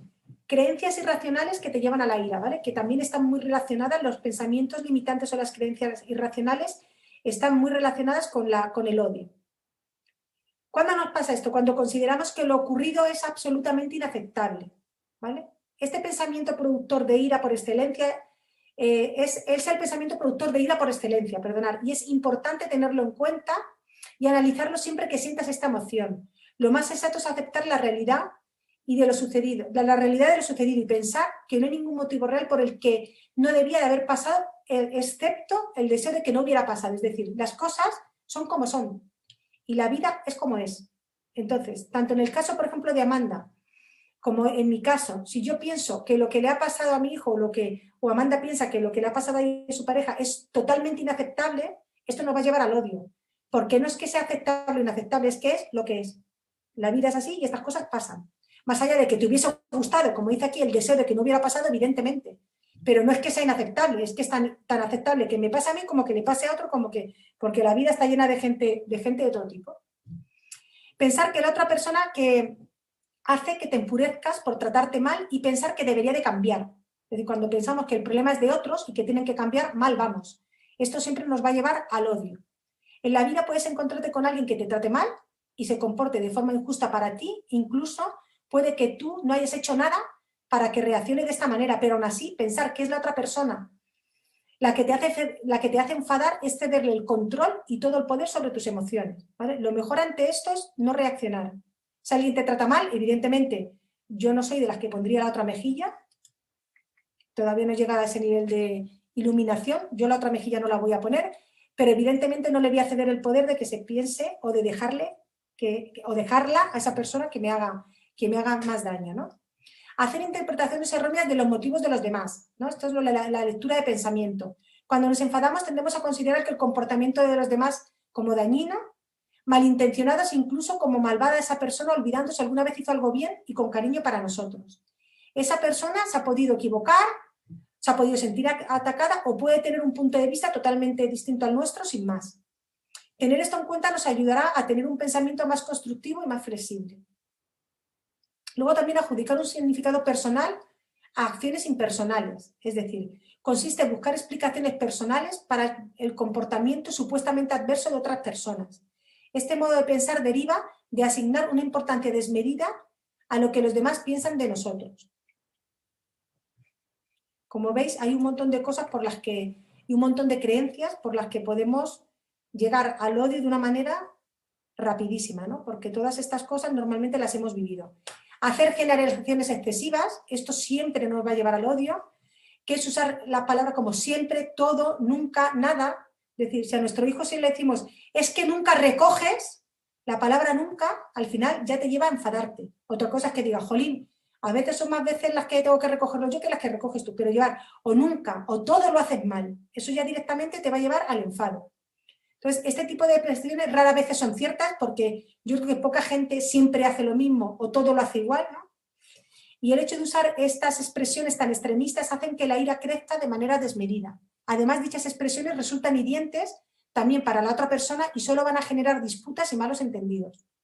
Hay que intentar evitar estas expresiones, ¿no?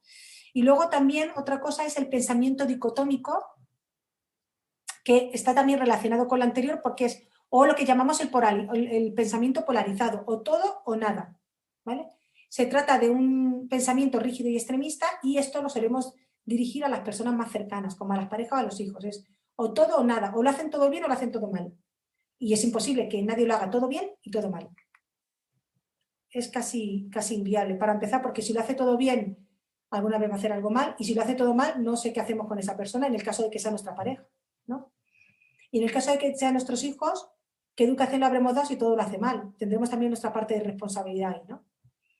Y otra cosa que nos lleva al odio es no aceptar los puntos de vista diferentes. A veces lo que para nosotros está mal, pues no lo está para otra persona, ¿no? La definición de bien y mal, de manera tan inflexible, suele traer muchos problemas, ¿no?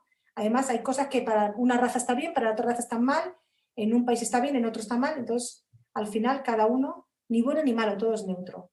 Es aconsejable utilizar un pensamiento flexible que tenga en cuenta que no existe la verdad absoluta. La ira, otras causas un poquito más intangibles que nos pueden llevar a la ira, pues no cumplir con nuestras expectativas, no sentirnos, falta de aceptación por nosotros mismos, perfeccionismo o nivel de exigencia alto, idealización de personas y decepción, abandono o rechazo, impotencia ante injusticias, no poner límites, falta de espacio vital o no expresar algo. Y luego existen los tipos de ira, que esto es muy importante porque a veces hay iras que están o odios que están como escondidos y pueden ser casi peores que los odios porque cuando alguien tiene un odio que lo expresa o de forma agresiva le vemos venir, pero ojo los que son agresivos pasivos, porque esos son como los que podemos llamar las personas que son que hacen, ¿cómo se dice esto? Que no es violencia física, es más violencia psicológica. La pasiva nunca se enfada, pero puede crear una depresión a la larga, incluso pueden ser gente manipuladora. La pasiva agresiva no se enfada, traga, pero saca la ira indirectamente, que son con palabras cortantes, sarcasmos, gestos. Luego la agresiva, que la saca de manera brusca, y la asertiva, que esta es una manera de sacar bien la ira sin excedernos, que es poner palabras en el enojo sin reprimirlos y sin ser agresivos, ¿vale? Que sería como la comunicación asertiva, que es lo que deberíamos de llegar a... de la manera que la deberíamos de expresar todos si somos capaces. Claro. Vale. Bueno, pues antes de pasar a la tristeza, que ya es la última emoción básica que queda, no voy a preguntar porque no da tiempo, la voy a leer, la tristeza. Y luego si da tiempo, esperar que no he puesto lo que tenía que poner. Vale, la tristeza. Vamos allá porque si no nos da tiempo. Es conocida como una emoción de repliegue y es la más reflexiva de todas, evoca siempre algo que ha ocurrido en el pasado, casi siempre, y su función es ayudarnos a ser conscientes de una cosa, situación o persona. Esto ya lo he leído antes. Mal gestionada nos lleva a la depresión y se manifiesta en el pulmón. Es una emoción necesaria y adaptativa porque nos permite reorganizar nuestra vida y superar eventos traumáticos, por tanto sentirla forma parte de un proceso natural. Cuando se niega la necesidad de realizar una buena higiene emocional, el sufrimiento puede cronificarse y hacerse más difícil su gestión. Por ello, negar la tristeza y dejar que se enquiste no es recomendable. Vivimos en una sociedad en la que estar triste y expresarlo es sinónimo de ser débil y no se puede estar siempre contento, ¿no? La negación de la tristeza no es beneficiosa, ya que es un mecanismo de defensa que hace que no podamos ver la realidad y que no nos escuchemos el mensaje que la tristeza nos trae. Nos protege del dolor, pero solo a corto plazo. En este sentido, la ansiedad y la tristeza es la alarma perfecta de que algo no está yendo bien dentro de nosotros, de que no estamos siendo coherentes con lo que pensamos y sentimos. Ahí debemos escuchar qué necesitamos y qué estamos tapando. La tristeza, aunque parezca una emoción que no sirve para nada, nos permite parar. Y parar nos permite conectar con nosotros y así poder reflexionar sobre qué nos ocurre para poderlo cambiar. La tristeza es inherente a la propia vida. Saber aceptarla y entender su mensaje para resolver determinados personales nos garantizará disfrutar de un adecuado bienestar. Mirad, este escrito que hay aquí me encanta, de Osho, porque compara la tristeza y la felicidad con un árbol, ¿no? Entonces dice que la tristeza da profundidad y la felicidad da altura. La tristeza lo que hace es echar raíces y la felicidad lo que hace es echar ramas. La felicidad es como un árbol que sube al cielo y la tristeza es como las raíces que descienden al útero de la tierra. Ambos son necesarios y cuanto más alto va un árbol, más profundo crece. Cuanto más grande sea el árbol, más grandes serán sus raíces. Todo es equilibrio. De hecho, se dice que los árboles son así, que tú un árbol que veas alto y picudo, sus raíces serán bajas, o sea, sus raíces serán profundas y estrechas, y los árboles que tienden a abrirse más son porque sus raíces se abren también más. Son como si hubiera agua de por medio, ¿no? Como un reflejo, lo que es arriba es abajo. Entonces, me parece como una definición muy bonita la que hace Osho de la tristeza y la alegría o la felicidad. Vale, vamos a pasar a la depresión.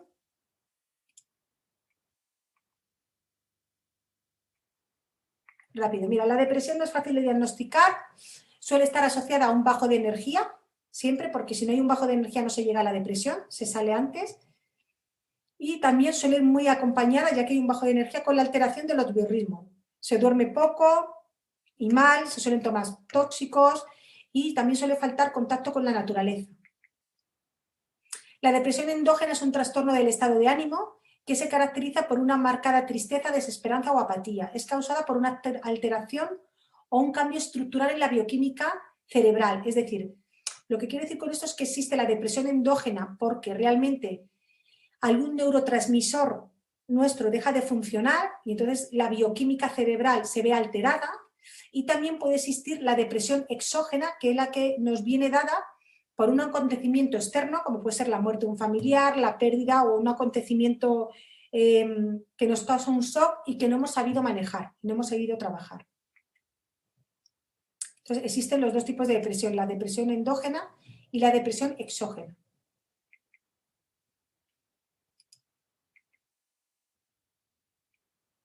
Vale, síntomas típicos de la depresión. Son síntomas anímicos y la tristeza es el primer síntoma por excelencia que nos va a dar, si la tristeza dura mucho tiempo, perdura más de lo necesario, nos va a llevar a la depresión.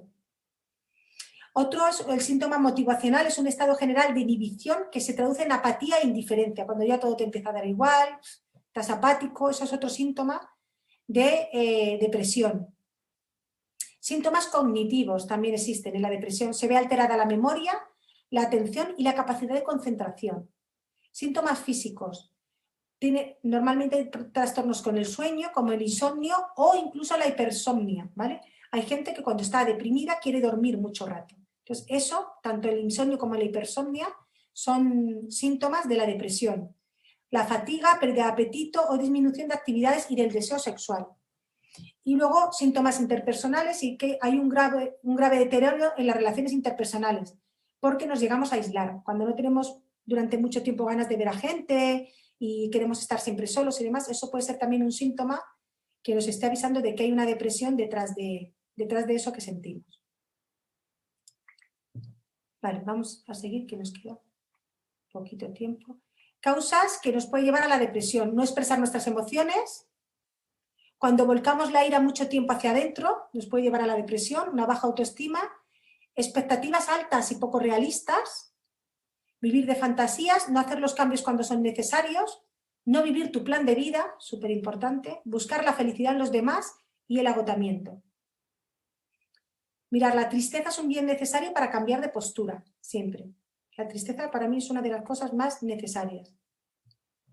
Es importante permanecer solos y alertas cuando se está triste. Lo que os he dicho, en un primer momento se ha de estar solo y alerta hacia adentro para saber qué está pensando. Estos son los momentos en los que algo nuevo y algo desconocido entra en nosotros.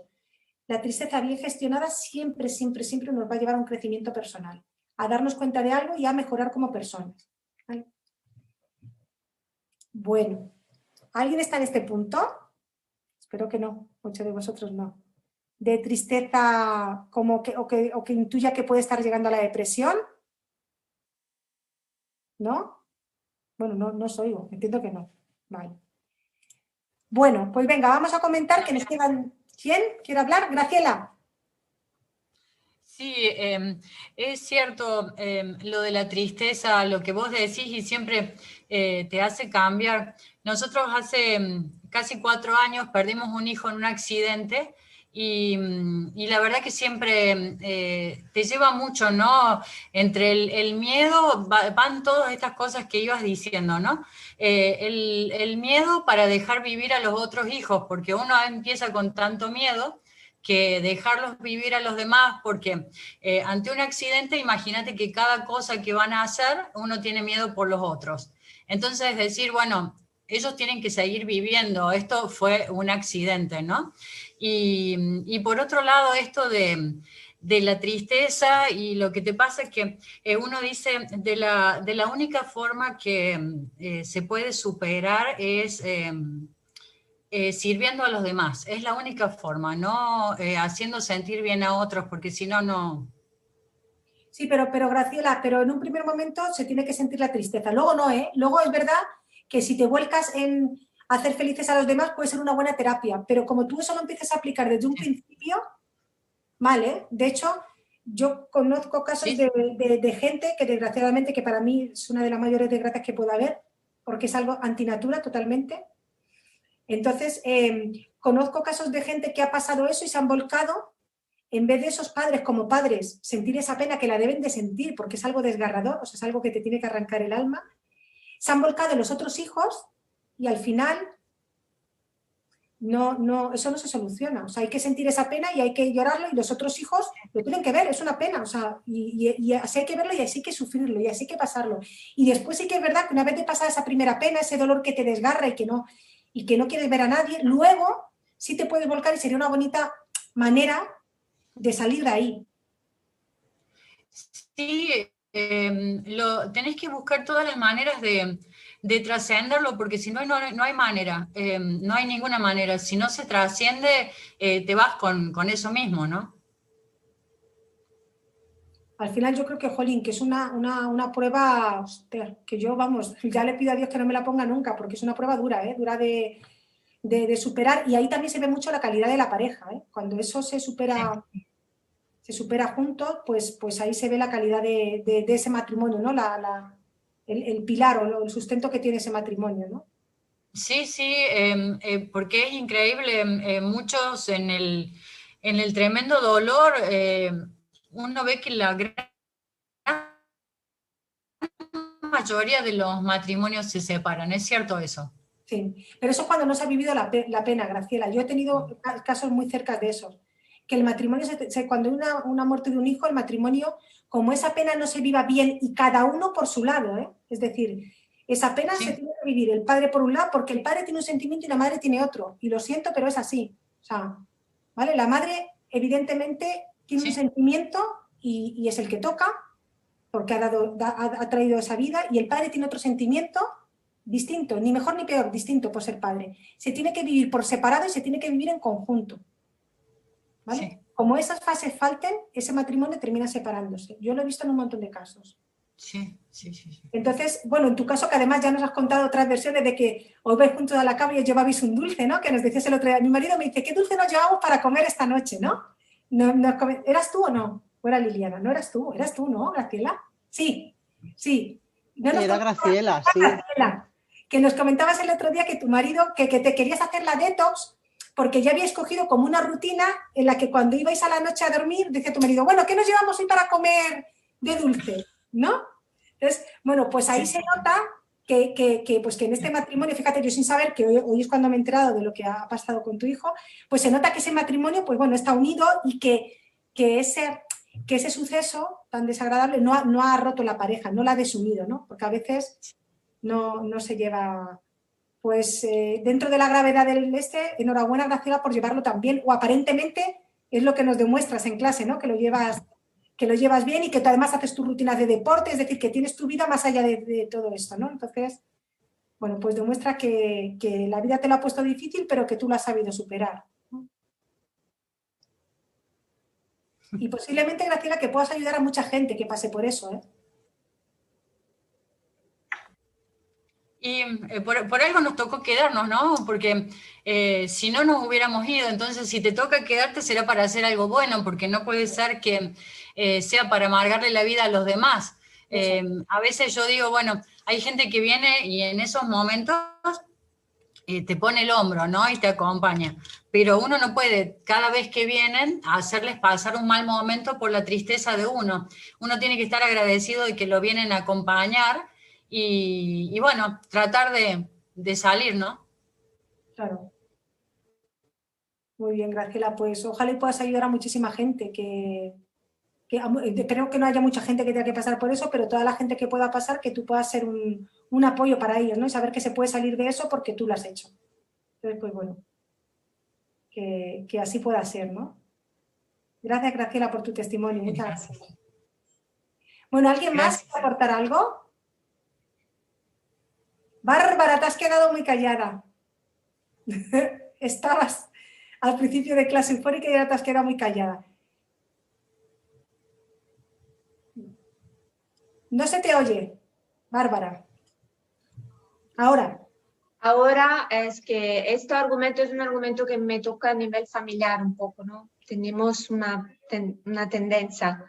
Yo en este periodo de mi vida estoy más feliz. Decimos, tengo más alegría pero es verdad que me toca a nivel, porque en el pasado tengo esta aptitud, como diré, predisposición, y tengo ahora mismo en familia, ahora que estoy en Italia, contacto muy directo con un problema similar.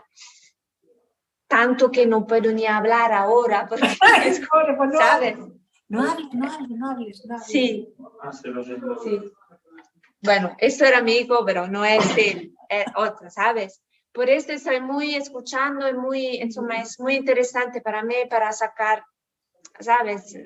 Aprendizaje, ¿cómo se dice así? Sí. ¿No? Por esto, gracias, pero no puedo muy hablar ahora. No pasa nada, yo te pico porque como te pones tan emocionada, yo te pico para que hables. Yo como que sí, con la emoción estoy total. Toda mi vida. Muy bien. Deciros que espero que la clase de hoy os sirva para poder gestionar bien nuestras emociones, que las dejemos sentir todas y las vivamos porque todas en su justa medida son buenas y bonitas. Y nada, y deciros que nos vemos la semana. Es que me quedé impactada con el relato de Graciela. Sí, yo quiero mandar también un abrazo virtual a todas estas mujeres que han contado hoy todas estas situaciones tan dramáticas y la verdad es que sois unas valientes y un abrazo muy, muy, muy grande. Al final, fijaros, ¿no? Lo que se suele decir que cuando te pasa algo mal y luego oyes otras cosas, aunque sea pues al final el dolor de otras personas o lo que han vivido te sirve para decir, ¿y yo de qué me quejo yo, ¿no? ¿Y de qué me quejo yo? Y bueno, por lo menos que el dolor de esas personas sirva para eso, ¿no? como de tabla de salvación para otras, porque, pues eso, pues porque piensas, ¿y yo de qué tengo miedo? ¿Sabes? ¿De qué tengo miedo? ¿De que me llame mi hijo y me diga que le han robado? Pues fíjate, ¿no? Lo que es increíble este grupo es que no parece exactamente solo un grupo de clase. Parece un grupo de... Perdón, estoy llorando. Pero además, Ana, es que os digo una cosa, esto que ha pasado con este curso, que sois mis chicos del año pasado, casi todos, esto no ha pasado nunca. ¿Vale? O sea, pero no por vosotros que estáis aquí, que sois los que estábamos en clase siempre y los que nos veíamos y otros no. Porque es que la gente que no está aquí, la gente es que es increíble, la gente que está en diferido, es que me lo dice. Es que me lo dice, es que es impresionante. O sea, gente que no os conoce de nada, gente que ha venido nueva, gente que el año pasado no estaba en clase. Hay gente que me dice, joder, vaya grupo, vaya clase que tenéis. O sea, que al final es algo que yo creo que, bueno, pues nada es casual, ¿no?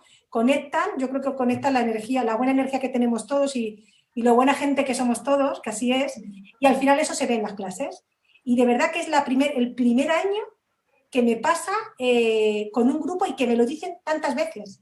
O sea, no os imagináis la cantidad de correos que yo recibo de la gente en diferido que se emociona y que os da las gracias. Es que no os hacéis una idea. O sea, es impresionante. Y luego las cosas que llegáis a contar, porque mucha gente, muchos alumnos, lo que me dicen es precisamente eso. O sea, es que Luna, es que al final saben que esto lo va a ver un montón de gente y se abren, ¿no? Y abren su corazón y cuentan sus cosas y ya os digo, pues eso, me mandaban un abrazo muy fuerte para Bárbara, para todos. O sea, es que todos sois personas especiales para los demás y a mí eso, pues yo soy como la madre de la Pantoja. Estoy aquí con mis polluelos y me siento, pues eso, que engordo cada vez que doy una clase y me digo estas cosas porque ahora ya esta semana empiezo a recibir correo de agradecimiento y yo, pues es como cuando tu hijo hace algo bueno y lo ves y te sientes orgullosa, pues eso. Pero es porque durante la clase entras muy dentro de ti. Sí. Os digo que no parece solo una clase, o sea, empiezas a sacar emociones y sentimientos y temas que, no sé, yo nunca he estado en ninguna clase de este estilo. Bueno, pues yo creo que tengo mucha suerte. Fiesta de promoción. Con el grupo. Es una fiesta de promoción virtual, aunque sea, ¿no? Aunque sea virtual. Yo creo que he tenido mucha suerte de estar en este grupo y de conoceros y de ver cómo sois cada uno. Me estáis dando un ejemplo tremendo. Bueno. Por algo es, Antonio, por algo es. Y menos mal que estamos confinados, que si no estuviéramos confinados estaríamos viendo a Bárbara en Italia. No sé si no llegamos a estar confinados, yo no estoy aquí. Claro. Bueno, también es verdad. Sí. Es que sé que al final le queda gracias por todo, porque nada es casual. Yo doy tantas gracias a veces a la pandemia, más allá de lo que ha pasado, porque ha permitido que esto se pueda hacer así. Y que en lugar de tener a 10 o 12, que yo estaba encantada de tener en clase a 10 o 12, pues pueda tener muchísima más gente, ¿no? Que yo no hubiese podido interactuar así, o sea, no... O sea que bueno, pues eso, agradecida de todo y hoy más que nunca os digo que no os olvidéis nunca de sonreír. ¿Vale? Gracias a todos. Oye, Luna, el tema de antes lo retomamos, lo de los barredores. Sí, lo de los barredores. Dejo de grabar, quien se quiera ir se puede marchar, ¿vale? Y... Yo me tengo que ir. Chao, Bel. Vale. Chao, Bella. Paloma, si quieres, deja tú de grabar y empiezas a... Paloma, no sé si está. Bueno, pues no sé si... sí, estoy. Paloma. Una cosa. Antes de que Paloma deje de grabar, quiero que Paloma nos cuente una cosa que la pedí ayer, que quería que contara hoy, pero es algo anecdótico que a mí fue como una luz. El año pasado, cuando íbamos hacia el retiro de verano, yo llevaba a Paloma en el coche, que venía conmigo al retiro, y veníamos hablando pues de cosas trascendentales, como no puede ser de otra manera, ¿no? De la vida, de no sé qué, de no sé cuánto. Y hubo un momento en el que me contó una cosa que le había contado a ella, creo que es así, si no me corrige, Paloma, una profesora de algo, no me acuerdo de qué. Sí, un profesor, Juan Mayorga, era mi profesor de escritura dramática. Yo estudié escritura dramática, o sea, lo que es dramaturgia y dirección de escena en la Escuela de Arte Dramático. Y él era uno de los profesores. Juan Mayorga, entonces no era tan conocido, a día de hoy es académico de la lengua, o sea, imaginaros, ¿no? El personaje que es. Hablándonos de cómo escribir un personaje, él decía, ojo, es tan importante lo que dice como lo que no dice. Y esa es la clave, eso que, bueno, para la escritura teatral en un momento determinado fue una clave para mí, luego lo he aplicado en mi vida, ¿no? Entonces, cuando estás ante alguien, tan importante es lo que dice como lo que no dice, ¿no? Porque en eso estás encontrando claves, y eso sirve muy bien para enfrentarse a temas de pacientes y tal, encontrando claves de cómo es su vida, ¿no? Se puede hacer lecturas a muchos niveles, pero a uno básico, imaginaros, yo digo, yo estoy en Madrid. Pues básico, vale, estoy en Madrid. Pero si me quedo ahí, o sea, si el que escucha se queda ahí, no está recibiendo todo lo demás. Y todo lo demás puede ser, si estoy en Madrid, no estoy en la playa, no estoy en la montaña, no estoy con Belén, no estoy en Argentina. No. Es decir, el no te da muchísimas claves, tanto hacia afuera como hacia adentro, ¿no? Y eso es el nivel básico. Luego ya si entras a nivel emocional, pues entramos en muchas más cosas, ¿no? Pero bueno, es una pequeña anecdotilla para reflexionar y para aplicar, ¿no? Directamente, cuando hablo con alguien, incluso cuando me hablo a mí mismo, ¿no? Ese es el... Paloma, me ha encantado escucharte, hola bonita mía. Cariño. Y ahí precisamente donde lo que está diciendo Paloma es donde yo quería llegar. Ya no solamente lo que no dicen los demás, porque tú, en cierto modo, a veces no puedes llegar a saber lo que no dicen porque no lo han dicho. Es decir, si le conoces muy bien y llevas mucho tiempo en terapia con ese paciente, con ese cliente, puedes un poco medio intuir que está callando, pero muchas veces... Pero yo cuando Paloma me lo contaba, me analizaba mucho a mí porque yo decía, es más importante lo que a veces no digo que lo que digo. Eso es.